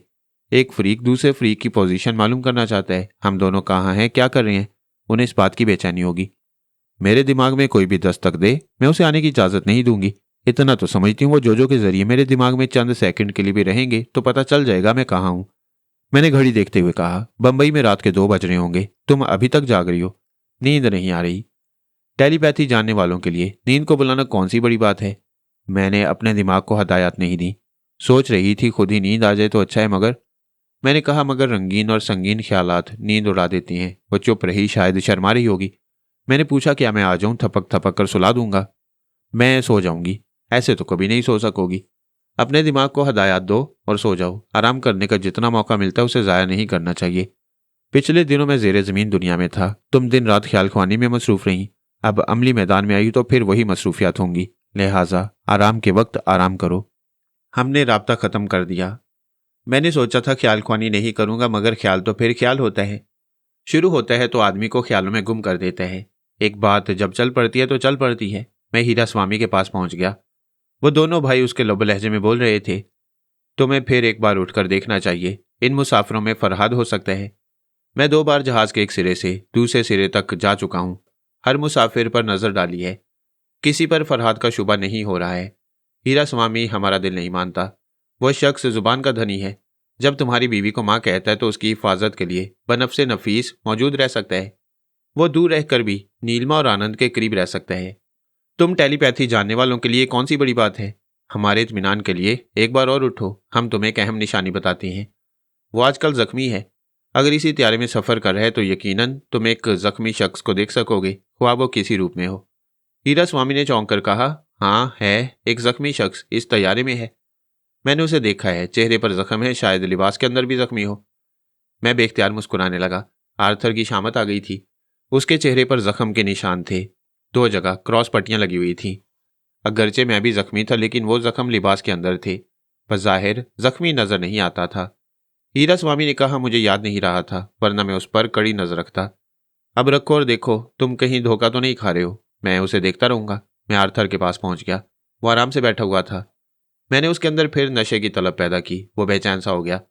पलटकर पिछले हिस्से के टॉयलेट की तरफ जाने लगा। मैंने उसकी सोच में कहा, मुझे अगले हिस्से वाले टॉयलेट में जाना चाहिए। बार बार एक ही जगह नशा करने जाऊंगा तो किसी को शुबा होगा। मैं माँ जी के पास आया। अजीब इत्तेफाक था। वो भी अपनी जगह से उठकर टॉयलेट की तरफ जाना चाहती थी। अगर वो ना जाती तब भी मैं किसी बहाने ले जाता। बहरहाल जब वो वहां पहुंची तो ठीक उसी वक्त आर्थर भी पहुंच गया। माँ जी ने उससे कहा, पहले तुम चले जाओ। आर्थर ने मुस्कुरा कर कहा, बुजुर्ग हैं, पहले आप जाइए। वो जाना चाहती थी। मैंने मजीद गुफ्तगू के लिए रोक दिया। वो कहने लगी, तुम बहुत अच्छे हो, कहाँ जा रहे हो? इस तैयारे में बंबई तक सफर है, फिर नेपाल जाऊंगा। मैं उन्हें छोड़कर हीरा स्वामी के दिमाग में आया। वो सर उठाकर उनकी तरफ देख रहा था। उनसे बहुत दूर था। वो गुफ्तगू कर रहे थे, ये नहीं सुन सकता था। मगर मैं जो समझाना चाहता था वही समझ रहा था, यानी वो जख्मी फरहाद और टॉयलेट जाने के बहाने माँ जी से कुछ अहम बातें कर रहा है। मैंने फौरन ही सोच के जरिए कहा, क्या तुम लोग मेरे पास मौजूद हो? उसे जवाब नहीं मिला। वो बेचैनी से अपनी सीट पर पहलू बदलने लगा। वो मौजूद होते तो माँ जी के दिमाग में पहुंचकर मालूम कर सकते थे कि वो उस जख्मी से क्या बातें कर रही हैं, और वो जख्मी क्या फरहाद है। माँ जी अपनी सीट पर आकर बैठ गईं। आर्थर टॉयलेट में चला गया। अभी कुछ वक्त गुजारने वाला था। चरस का अधजला सिगरेट पूरी तरह फूंक कर आने वाला था। मैंने माँ जी को मुखातिब किया। वो खुश होकर बोली, बेटे तुम कहाँ हो? मैंने आपसे वादा किया था, हमेशा आपके पास रहूंगा, लिहाजा आपके पास हूँ। वो मजीद खुशी का इजहार करते हुए बोली, क्या तुम हमारे साथ त्यारे में सफर कर रहे हो? आप ये सवाल न करें, मैं दुश्मनों से छुपा हुआ हूँ। अचानक किसी मौके पर जाहिर हो जाऊंगा। ठीक है बेटे, तुम्हें इसी तरह मोहतात रहना चाहिए। मैं तुम्हारे लिए दुआ करती रहती हूँ।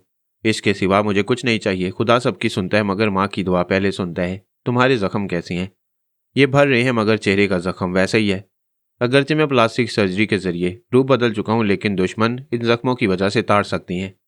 वह चौंक कर बोली, अरे बेटा, क्या तुम वही हो जो अभी टॉयलेट के पास मिले थे? माँ जी, आपने तो फौरन ही ताड़ लिया, फिर भला दुश्मन कब पीछे रहेंगे?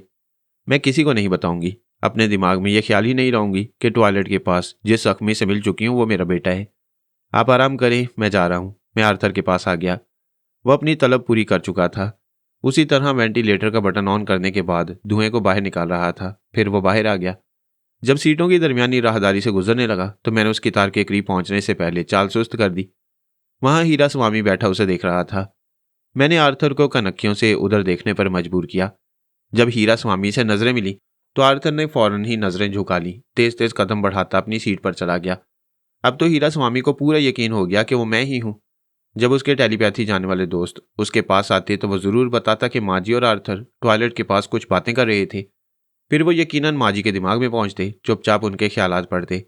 वो मेरे बारे में सोचना ना चाहती, ये ख्याल दिमाग से निकालना चाहती कि जो जख्मी उनसे टॉयलेट के पास मिला था वो फरहाद है, लेकिन कुछ ना सोचने की जद्दोजहद के दौरान शार पर और हार पर चोर ख्यालात पढ़ लेते और समझ लेते कि फरहाद इस त्यारे में आर्थर बनकर सफर कर रहा है। मुझे यकीन था वो आर्थर को ख्याल ख्वानी के जरिए नहीं छेड़ेंगे। अगर छेड़ेंगे तो मेरी ही सोच का लबो लहजा इख्तियार करके उसके दिमाग में जाना चाहेंगे, मगर मेरे दिमाग में पहुंच जाएंगे, क्योंकि आर्थर का लबो लहजा वो नहीं जानते हैं। अगर उन्होंने हीरा स्वामी के जरिए उस लहजे को सुन भी लिया तो उस वक्त मैं मोहतात रहूंगा। जैसे ही अंदाजा होगा वो आर्थर के दिमाग में पहुंचना चाहती है, मैं उसकी सांस रोक दूंगा। इस चक्करबाजी के दो मकासद थे। एक तो मैं देखना चाहता था वो मेरी मौजूदगी मालूम कर लेने के बाद क्या करती हैं। दूसरे, वो भी बड़े चक्करबाज थे, उनके जवाब में ऐसे ही चक्करबाजी लाजमी थी। तैयारा लंदन एयरपोर्ट पर उतर गया। अब मजीद ईंधन लेने के बाद परवाज करने वाला था। यहाँ कुछ मुसाफिरों का सफर खत्म हो चुका था, कुछ नए मुसाफिर आने वाले थे। मैंने देखा आर्थर के पास वाली सीट खाली रह गई थी। वो मुसाफिर चला गया था, पता नहीं कौन आने वाला था। मैंने आर्थर के दिमाग में पहुंचकर यह ख्याल कायम किया कि उसे गूंगा बनकर रहना चाहिए। अगर बोलेगा तो मुंह से चरस की बू आएगी। वो गूंगा बनकर रहने पर आमादा हो गया। मैं आराम से अपनी सीट पर टेक लगाए आंखें बंद किए बैठा था। जो का तस्वुर कर रहा था, उसके लबो लहजे को याद कर रहा था। फिर चुपचाप उसके पास पहुंच गया। आर्मर उसके सरहाने बैठा हुआ था, उसके सर को सहलाते हुए कह रहा था, अब तुम टेलीपैथी जानती हो। अपने दिमाग को हदायत दो कि तुम कितने घंटे तक सोना चाहती हो, फिर सुबह देखोगी कि जो वक्त मुकर्रर किया था उसी वक्त तुम्हारी आंख खुलेगी। वो खुश होकर बोली, क्या सच? अगर सुबह 5 बजे उठना चाहूं तो ठीक उसी वक्त उठूंगी। हाँ, आजमा कर देख लो। अपने दिमाग को हदायत देते वक्त ये भी कहना कि तुम सुकून से सोती रहोगी, लेकिन तुम्हारे कमरे में कोई दाखिल होगा या तुम्हारे दिमाग में कोई आना चाहेगा तो तुम्हारी आंख फौरन खुल जाएगी, और जब आंख खुल जाएगी तो तुम ख्याल ख्वानी के जरिए मुझे मुखातिब करोगी। मैं तुम्हारी मदद के लिए पहुंच जाऊंगा। उसने पूछा, भाई क्या फरहाद गंदा है? He is a bloody dirty man. वो मासूम लड़कियों को तबाह कर देता है, इसीलिए समझा रहा हूं अपने दिमाग को हदायत देकर सो जाओ, कोई गड़बड़ होगी तो मैं पहुंच जाऊंगा। उसने आंखें बंद कर ली। आर्मर उसके सर को सहलाते हुए चुपचाप उसके दिमाग में पहुंच गया। वो अपने दिमाग को हदायत दे रही थी, मैं सुबह 6 बजे तक सोती रहूंगी, फिर ठीक 6 बजे मेरी आंख खुल जाएगी। अगर सोने के दौरान मेरे कमरे में या मेरे दिमाग में कोई आएगा तो मेरी आंख खुल जाएगी। फिर मैं ख्याल ख्वानी के जरिए अपने भाई के पास पहुंच जाऊंगी, उसे अपने पास बुला लूंगी। आर्मर उसके ख्यालात पढ़ रहा था और मुतमईन हो रहा था। जरा देर बाद वो गहरी नींद में डूब गई। भाई ने उसे मोहब्बत से देखा, झुककर उसकी पेशानी को चूमा, फिर लाइट ऑफ करके कमरे से बाहर आ गया। बाहर आते उसे अपने लबो लहजे में भाई की आवाज़ सुनाई दी। उनमें से एक कह रहा था, ये तुमने अच्छा किया, वो दिमाग को हदायत देकर सोना सीख गई है। फरहाद या शीबा बेझिझक उसके पास नहीं आएंगे, आएंगे तो वो फौरन ही तुम्हारे पास पहुंच जाएगी। वो तीनों मुतमईन थे। मैं आर्मर के पास थोड़ी देर तक रहा। जब अपने कमरे में पहुंचकर शराब पीने बैठा तो मैं जोजो के दिमाग में आ गया। उसने एक बार की आंखें खोल दी। फौरन याद नहीं आया कि ऐसे वक्त क्या करना चाहिए, फिर याद आ गया ख्याल ख्वानी के जरिए भाई आर्मर को मुखातिब करना चाहिए, लेकिन मैंने ऐसा करने से बाज रखा। उसके दिमाग पर कब्जा जमाकर उसे फिर लिटा दिया, आंखें बंद कर दी और थपक थपक कर सुलाने लगा। जरा देर बाद ही वो दोबारा नींद की आगोश में पहुंच गई। तब मैंने उस पर तनवीमी अमल शुरू किया। वो मेरी मामूला बन गई, मेरे जेर असर आ गई। अब सिर्फ मेरी आवाज़ सुन सकती थी, सिर्फ मेरी बात समझ सकती थी, सारी दुनिया को भूल चुकी थी, हत्ता के भाइयों को भी बुला दिया था। मैंने पूछा, तुम्हारा नाम क्या है? मेरा नाम जोजो है। मेरा नाम क्या है? मालूम नहीं। मैंने कहा, मेरा नाम दोस्त है और तुम मुझसे दोस्ती करोगी। उसने मेरी बात दोहराई और दोस्ती का वादा किया। मैंने पूछा, फरहाद कैसा आदमी है? वो बहुत गंदा है। तुम्हें कैसे मालूम हुआ? मेरे भाई कहते हैं। तुम्हारे भाई भी गंदे हैं। उसने मेरी बात दोहराई। मैंने कहा, सिर्फ जुबान से नहीं, दिल से यकीन करो। जो शख्स भी तुम्हारी मासूमियत का ख्याल ना करे, तुम्हें संगीन मामलात में मुलविस करना चाहे, वो गंदा है। मैं तुम्हारा दोस्त हूं और तुम्हारी भलाई चाहता हूं। तुम अपने भाइयों से ज्यादा मुझ पर भरोसा करोगी, मैं अपने भाइयों से ज्यादा तुम पर भरोसा करूंगी। मैं हमेशा तुम्हारे ख्यालों में आऊँगा, लेकिन दिमाग में नहीं आ सकूँगा क्योंकि मैं टेलीपैथी नहीं जानता। क्या तुम मेरी ये बातें याद रखोगी? याद रखूंगी, तुम टेलीपैथी नहीं जानते हो। तुम्हारे तीनों भाई या और कोई सवाल करे कि वो दोस्त कौन है तो तुम कहोगी मैं नहीं जानती, मैं तो सिर्फ उसका ख्याल करती हूँ, वो मेरा आइडियल है। मैं सिर्फ उसका ख्याल करती हूँ, वो मेरा आइडियल है। वो तुम्हारे दिमाग में आता है ना आएगा। तुमने अपने दोस्त से कभी मुलाकात नहीं की, कभी उसकी सूरत नहीं देखी, इसलिए तुम उसका तस्वुर करते हो, ख्यालों में उससे बातें करती हो और ख्यालों में उसके पास पहुंच जाती हो। वो मेरी तमाम बातों को दोहराने लगी। मैंने कहा, तुम्हारे भाई फरहाद की सोच पढ़ने की फरमाइश करें तो इनकार कर देना, कह देना वो गंदा है, उसके दिमाग में नहीं जाओगी। वो गंदा है, मैं उसके दिमाग में नहीं जाऊंगी, अपने भाइयों से इनकार कर दूंगी। मैंने पूछा, क्या वो तीनों तुम्हारे दिमाग को हसास बनाना चाहते हैं? हाँ, बातें कर रहे थे। फिर आरबर भाई ने इनकार कर दिया, कहने लगे, जो के दिमाग को हसास बनाएंगे तो फायदा नहीं होगा। हमारी बहन सांस नहीं रोक सकती, चंद सेकंड में घबरा कर सांस लेने लगेगी। और अगर मैंने महसूस किया तनवीमी अमल के दौरान वो कुछ परेशान सी है, दिमाग पर बोझ महसूस कर रही है। यकीनन उसका दिमाग नाजुक सा था, वो हंसने बोलने वाली लड़की थी। तनवीमी अमल की संजीदगी और संगीनी को ज्यादा देर बर्दाश्त नहीं कर सकती थी। मैंने उसी वक्त ये अमल खत्म करने का फैसला कर लिया। फिर उसे कहा, तुम बहुत अच्छी हो, हमेशा हंसती बोलती रहती हो, अपने दिमाग को हल्का फुल्का रखने के लिए कोई हंसने वाली बात बोलो। वो आंखें बंद किए बिस्तर पर चारों शाने चित पड़ी हुई थी। मैंने महसूस किया उसके दिमाग में हल्की फुल्की ताजगी आ गई है। वो खुश हो रही थी, फिर अचानक ही हंसने लगी। मैंने पूछा, किस बात पर हंस रही हो? वो जो दाढ़ी वाला बुड्ढा है उसकी नाक कट गई है।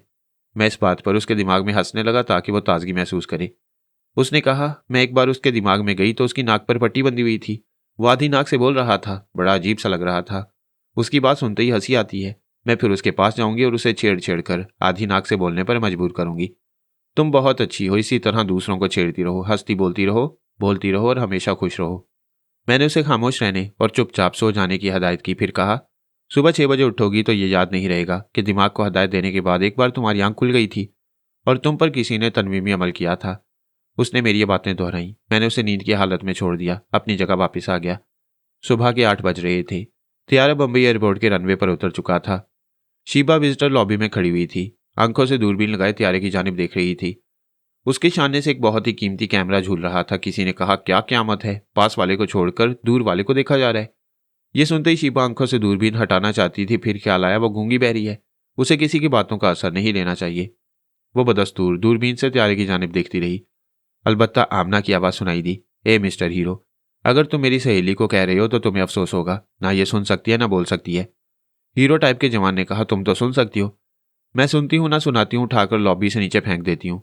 आजमाना चाहते हो तो हाथ मिलाओ और खैरियत चाहते हो तो चुपचाप चले जाओ। लॉबी में खड़े हुए लोग उस जवान को नागवारी से देख रहे थे। वो झीम कर चला गया। मैं अपनी सीट से उठकर खड़ा हो गया। मेरे पास एक बैग था और एक बैग आर्थर के पास भी था। जब हम दोनों सीटों के दरमियान वाली राहदारी से गुजरने लगे तो मैंने उसके दिमाग पर थोड़ी देर के लिए कब्जा जमाया। अपना बैग उसे दे दिया और उसका बैग खुद ले लिया। हमने पासपोर्ट और जरूरी कागजात अपने अपने हाथों में पकड़ रखे थे। मेरे बैग में कुछ ऐसी चीजें थी जो बाद में बरामद होती तो दुश्मन आर्थर को हमेशा के लिए फरहाद तस्लीम कर लेते। मसलन मेरी एक छोटी सी डायरी में जनाब शेख अल फारस का फ़ोन नंबर और पता लिखा हुआ था। एक सफ़े पर सोनिया से मोहब्बत का इजहार था। फिर कुछ ऐसी किताबें थी जो अजंता के गारों से ताल्लुक़ रखती थीं। ये चीज़ें देखते ही हीरा स्वामी और वो तीनों ये समझने पर मजबूर हो जाते कि फरहाद माजी और आनंद के साथ अजंता के गारों तक जाने वाला था।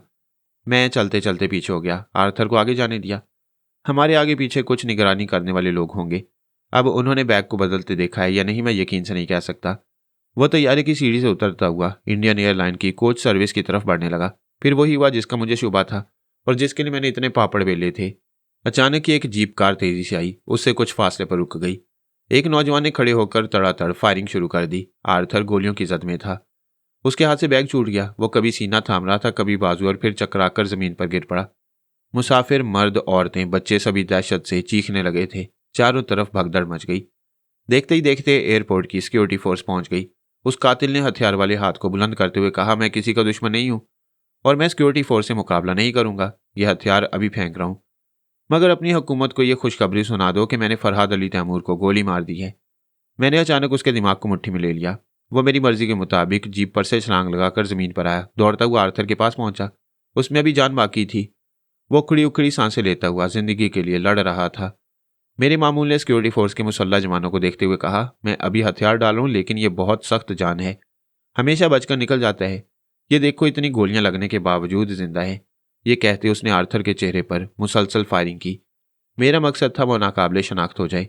दुश्मन समझते हैं फरहाद के चेहरे पर प्लास्टिक सर्जरी की गई हो। तिब्बी साइंस इस कदर एडवांस हो चुकी है कि अब इंसानी खालों के रेशों और मखसूस मेडिकेटेड प्लास्टिक के रेशों की आमेजिश से सर्जरी की जाती है। मेरे मामूल ने आर्थर का चेहरा बिल्कुल ही छलनी कर दिया था। अब उसके चेहरे की खाल का तज्जिया करना मुश्किल हो जाता। ऐसे वक्त तमाम मुसाफिर इधर उधर भाग रहे थे। सिर्फ माँ जी और आनंद आर्थर की तरफ दौड़ते आ रहे थे। आनंद जान की परवाह किए बगैर कातिल से लिपट गया, उसे रगीदता हुआ दूर ले गया। माँ जी धाड़े मारती सीना पीटती हुई आर्थर की लाश पर गिर पड़ी। मेरा बेटा नहीं मर सकता, नहीं नहीं, ये सपना है, ये झूठ है।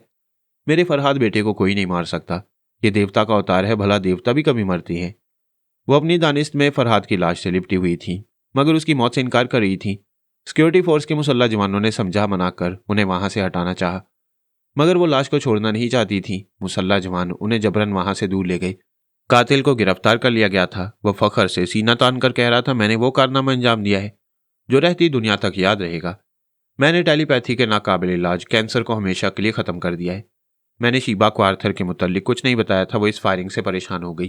वो नहीं जानती थी किसे गोली मारी गई है। जब माँ जी लाश से लिपट कर रोने लगी तो उसका दिल धक से रह गया। एक मनहूस ख्याल पैदा हुआ, फायरिंग की जद में फरहाद भी आ सकता है। उसने तड़प कर ख्याल ख्वानी की परवाज की। मैंने सांस रोक ली, फिर सांस लेता हुआ उसके दिमाग में पहुंच गया। उसने महसूस करते ही पूछा, फरहाद ये तुम हो ना? हाँ मैं हूं और खैरियत से हूं। वैसे हालात बदल गई हैं, आइंदा तुम मेरे पास ना आना। यूं समझ लो फरहाद पर गोलियां चलाई गई हैं। तुम्हारी दूरबीन के सामने मेरी लाश पड़ी है। ऐसी बातें ना करो।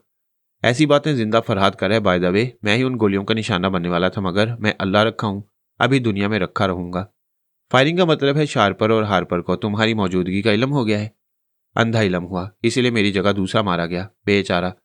बेमौत मरने वाले को बेचारा ही कहना चाहिए।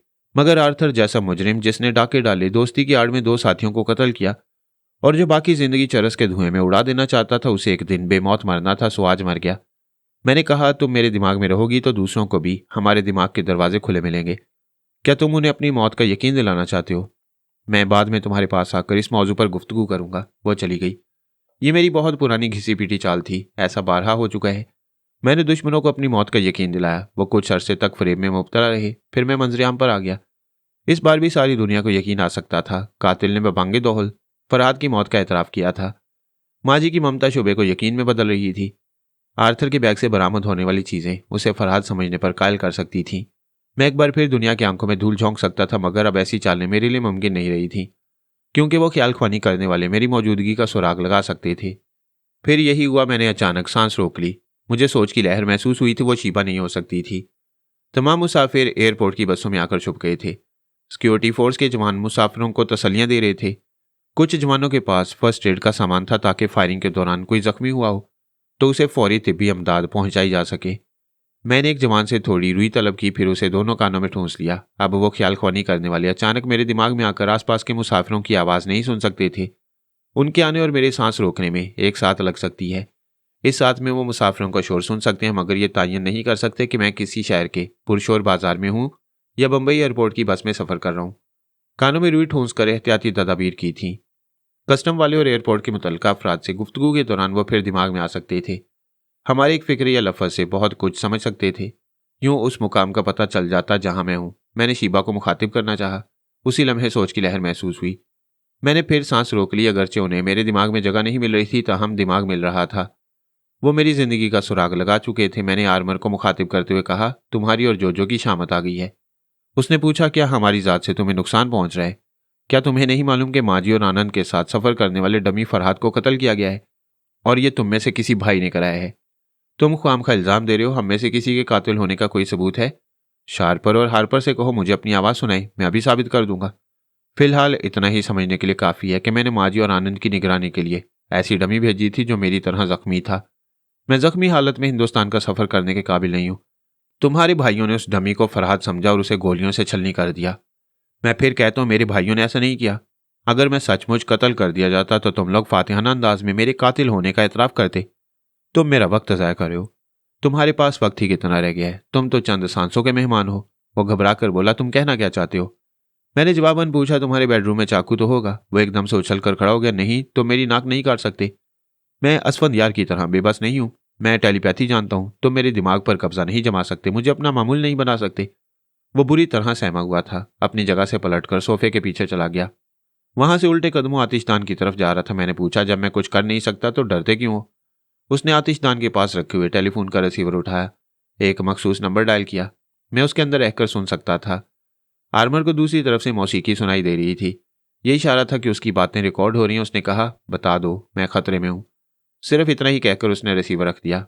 मैंने न्यूयॉर्क के नए बॉस को मुखातिब किया, उसे वो मखसूस नंबर बताया, फिर कहा, अभी आर्मर ने इस नंबर पर भाइयों के नाम पे काम अरसाल किया है। मालूम करो इस नंबर पर कौन है जो शार्पर और हार्पर तक राब्ते का जरिया बना हुआ है।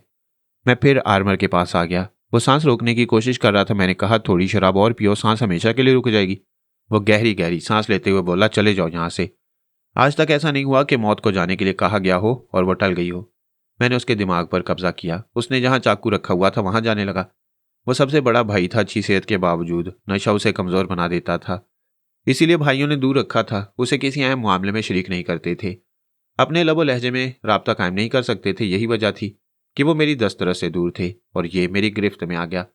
मैंने उसके दिमाग को आज़ाद किया। वो बौखला गया। उसके सामने टीवी स्क्रीन पर फिल्म चल रही थी। कमरे का दरवाजा अंदर से बंद था, कोई आ नहीं सकता था। फिर टीवी किसने ऑन किया? उसने चौंक कर कैसेट रिकॉर्डर की तरफ देखा। वहां से तेज धुन की मौसीकी उभरते हुए कमरे में गूंज रही थी। वो परेशान होकर सोचने लगा, कैसेट रिकॉर्डर को किसने ऑन किया? क्या मैंने अपने हाथों से? उसने सोचते हुए अपने हाथों को देखा तो खौफ से चीख निकल गई। उसकी एक मुट्ठी में खुला हुआ चाकू था। उसका हाथ कांपने लगा। वह दहशत के मारे चाकू फेंक देना चाहता था, मगर चाकू था कि हाथ से छूट नहीं रहा था। मैं जब तक ना चाहता वो उससे निजात हासिल नहीं कर सकता था। वो थरथराती हुई आवाज में बोला, मैं नहीं काटूंगा, अपनी नाक नहीं काटूंगा, मेरा पीछा छोड़ दो। मैंने दुश्मनों की नाक काटने का ठेका नहीं लिया है। वो तो असफंदियार को मोहतरम के मुकद्दस ओहदे से गिराने के लिए नाक काटी गई थी। तुम्हारे साथ ये मामला नहीं है, तुम इस चाकू से खुदकुशी करोगे। नहीं, वो जोर जोर से चीखने लगा, मैं खुदकुशी नहीं करूंगा। तुम अपने हाथ से अपने जिस्म में चाकू उतारोगे। भाई शार्पर, तुम कहाँ हो? वो दौड़ते हुए दरवाजे की तरफ जाना चाहता था। मैंने जाने नहीं दिया। वो पलटकर चीखने लगा, भाई हार्पर, क्या तुम भी नहीं हो? अपनी पूरी कुव्वत से चीखते रहो। तुम्हारी जिंदगी के आखिरी 10 मिनट रह गए हैं। मैंने तुम्हारा क्या बिगाड़ा है? मुझे क्यों मारना चाहते हो? हाँ, सजाए मौत पर अमल होने से पहले तुम्हारा जुर्म बताना चाहिए। तुम्हारा जुर्म यह है कि तुम मेरे मुखालिफ गिरोह से ताल्लुक रखते हो, जैसे सोनिया और पौमी वगैरह तुम्हारे मुखालिफ गिरोह से ताल्लुक रखती हैं। और वजाहत से सुनो, डमी शीबा ने तुम लोगों का कुछ नहीं बिगाड़ा था। डमी फरहाद सिर्फ एक आलाकार था। तुम्हारे भाइयों ने दोनों को इसलिए हलाक कर दिया कि वो मेरे गिरोह से ताल्लुक रखते थे। मुझे उसके दिमाग में भाइयों की मौजूदगी का एहसास हुआ। वो आर्मर के लबो लहजे में कह रहे थे, फरहाद यहाँ से चले जाओ, हम इसकी हिफाजत के लिए आ गए हैं। मैंने तुम ही लोगों के इंतजार में इसे 10 मिनट की मोहलत दी थी। ऐसा कहने के दौरान आर्मर का दिमाग मेरी गिरफ्त से निकल गया। मैं तन्हा था। उधर दो भाइयों के मुश्तरका ख्याल ख्वानी ने जरा बर्तरी हासिल की और उसके हाथ का चाकू दूर फेंक दिया। फिर मुझसे कहा गया, तुम हमारी बर्तरी से परेशान होकर बच्चों जैसी हरकतें कर रहे हो, चले जाओ, वरना तुम्हारी किसी साथी औरत को नुकसान पहुंचेगा। तुम नुकसान पहुंचा चुके हो। तिलबैब में असल शीबा और तैयारी में असल फरहाद होता तो तुम हमें हलाक कर चुके होते। ये ना कहना कि हम जिंदा हैं। तुम लोग अपनी दानिश में हमारी जिंदगी छीन चुके हो। इसके बदले तुम्हारे ये खास आदमी जरूर मारा जाएगा। किसी के दिमाग को मैदान जंग बनाकर टेलीपैथी जानने वाले किस तरह जंग लड़ते हैं, इसका अमली मुजाहरा आज हो रहा था। अगरचे दो भाइयों ने आर्मर के दिमाग पर अपनी गिरफ्त मजबूत रखी थी। एक बार उन्होंने उसे सांस रोकने पर मजबूर किया, मुझे उसके दिमाग से बाहर धकेल दिया। मगर चंद सेकंड के बाद मैं फिर पहुंच गया। पहुंचते उसके दिमाग को जबरदस्त झटका पहुंचाया। उसके हलक से चीख निकली। वह तकलीफ के बावजूद छलांग लगाकर वहां पहुंचा जहां चाकू गिरा हुआ था। उसने चाकू उठाकर फिर उसे मुट्ठी में जकड़ लिया, मगर दूसरे ही लम्हे उन्होंने फिर चाकू गिरा दिया। वो समझ रहे थे दिमाग पर गिरफ्त मजबूत रखने के बावजूद मैं मौजूद रह सकता हूं। मुझे निकालने के लिए वो आर्मर से योगा का मुजाहरा नहीं करा सकते थे। मैं इन हालात में उसे खुदकुशी पर मजबूर नहीं कर सकता था, मगर जंग जारी रख सकता था। मैंने ये चक्कर इसीलिए चलाया था कि शार्पर और हार्पर मजबूर होकर भाई की हिफाजत करें और मुझसे मुकाबला करते नहीं। पता नहीं वो दोनों बारी बारी बोल रहे थे या एक खामोशी से आर्थर की हिफाजत कर रहा था, दूसरा उसके लबो लहजे में बोल रहा था। उनका तरीकेकार जो भी रहा हो, मगर वो परेशान हो गए थे, क्योंकि इस अंदाज में ये जंग खत्म होने वाली नहीं थी। मैंने कहा, मैं एक हूं और तुम दो हो, लिहाजा मैं तुम्हारी ताकत को दो हिस्सों में तकसीम कर रहा हूं। जानते हो कैसे? एक ने दांत पीसते हुए कहा, फरहाद बाज आ जाओ। वो दांत पीसकर बोलते वक्त आर्मर का सही लबो लहजा बरकरार न रख सका। मैंने उसे नोट किया मगर जाहिर नहीं किया। अभी उनके अंदर और उबाल पैदा करना था। मैंने कहा, दुश्मन के इत्तेहाद को पारा पारा करने के लिए मुख्तलिफ महाज खोलने पड़ते हैं। मैं जो के दिमाग में नया महाज खोल रहा हूं। अब एक भाई उधर आए। एक ने गुस्से से मुझे गाली दी। मैंने जवाबन आर्मर को दिमागी झटका पहुंचाया। वो चीख मार कर गिर पड़ा। तकलीफ की शिद्दत से तड़पने लगा। वो सही तौर पर बोलने के काबिल नहीं था। जुबान साथ नहीं दे रही थी। ऐसे में दोनों भाई उसका सही लबो लहजा बरकरार नहीं रख सकते थे। एक ने तैश में आकर कहा, हम अभी रसवंती को ज़हनी अजाब। मैंने पूरी बात नहीं सुनी, फौरन जोजो के पास आया। वो आर्मर की चीखें सुनकर उधर ही आ रही थी। मैं उसे दौड़ाता हुआ बंद दरवाजे के पास लाया। वो चीख कर कहने लगी, मेरे प्यारे भाइयों, रसवंती के पास जाने से पहले मुझे बचाओ, मेरे दिमाग में कुछ हो रहा है। वो यकीनन बहन की हिफाजत के लिए आए होंगे। मैंने आर्मर के पास पहुंचकर चाकू उसके हाथ में पकड़ा दिया। वो मेरी मर्जी के मुताबिक चीख कर बोला, शार्पर हार्पर जल्दी आओ, मेरे हाथ में फिर चाकू आ गया है। अब वो दोनों अलग अलग दिमाग में रहने पर मजबूर हो गए। मुझे इस तरह मालूम हुआ कि जो आर्मर के हाथ से चाकू गिराना चाहता था वो तनहा होने के बायस मेरे मुकाबले पर नाकाम हो रहा था। मैंने कहा, तुम जो कोई भी हो, अब मेरा कमाल देखो। आर्मर इस चाकू से खुदकुशी नहीं करेगा, अभी दौड़ता हुआ जाएगा, दरवाजा खोलेगा, फिर दरवाजे के पास खड़ी हुई मासूम बहन के सीने में ये चाकू पेवस्त कर देगा। ये कहते ही मैंने आर्मर को दौड़ाया। एक भाई ने उसे रोका। मैंने फिर दौड़ाया। हमारी जिद्दोजहद के दौरान वो कभी रुक रहा था, कभी आगे बढ़ रहा था। मैंने चाकू उसके हाथ से निकलने नहीं दिया, उसे दरवाजे तक पहुंचा दिया। उसका दिमाग बार बार झटके खाने के बायस कमजोर हो चुका था। उसकी हिफाजत करने वाले भाई को उसकी दिमागी तवानाई नहीं मिल रही थी। मैं उस पर हावी हो चुका था। मैंने उसे दरवाजे तक पहुंचाते ही कहा, यह देखो मेरा फैसला कुन हमला, बचाओ अपनी बहन को। वो ज़हनी इंतशार में मुब्तला करने वाली सिचुएशन थी। बाप की तरह चाहने वाला भाई अपनी बहन पर कातिलाना हमला करने जा रहा था। उसने चश्मे ज़दन में दरवाजे की चिटखनी कराई। दरवाजा एक धड़ाके से खुला। मैंने आर्मर को छोड़कर जोजो को खौफ से चीखने पर मजबूर किया। अगरचे उसके दिमाग में दूसरा भाई था, मगर वो आर्मर को कातिल के रूप में बहन की तरफ आते देखकर परेशान हुआ होगा। अब वो बहन को बचाते तो मैं आर्मर से कातिलाना हमला कराता। अगर दोनों भाई आर्मर को संभालते तो उनकी दानिस्त में मेरी टेलीपैथी से बहन को नुकसान पहुंचता। इन हालात में उनके सामने एक ही रास्ता रह गया था। वो एक रास्ता ये कि मेरे दिमाग में आए, मेरी ख्याल ख्वानी को रोकें। इस तरह अलग अलग भाई बहन के पास नहीं जाना पड़ेगा। मुख्तलिफ महाज पर होने वाली जंग सिर्फ मेरे दिमाग में होगी। अभी तो उनमें से एक आर्मर को रोक रहा था, दूसरा बहन को वहां से भगा कर ले जा रहा था। मैंने आर्मर की जुबान से चीख कर कहा, मैं यहां से चाकू फेंक कर जोजो को हलाक कर सकता हूं। ऐसा कहते हुए उसने चाकू को नोक की तरफ से पकड़ लिया, जैसे दूर ही से निशाने पर खंजर जनी का मुजाहरा करने जा रहा हो। तब अचानक ही मेरे दिमाग को झटका सा लगा। मैंने तकलीफ के मारे कराहते हुए सर को थाम लिया। वह मेरे अंदर गुस्से से बोल रहा था, गालियां दे रहा था। अपनी बहन और भाई की हिफाजत के लिए कस्में खाते हुए कह रहा था कि मुझे जिंदा नहीं छोड़ेगा।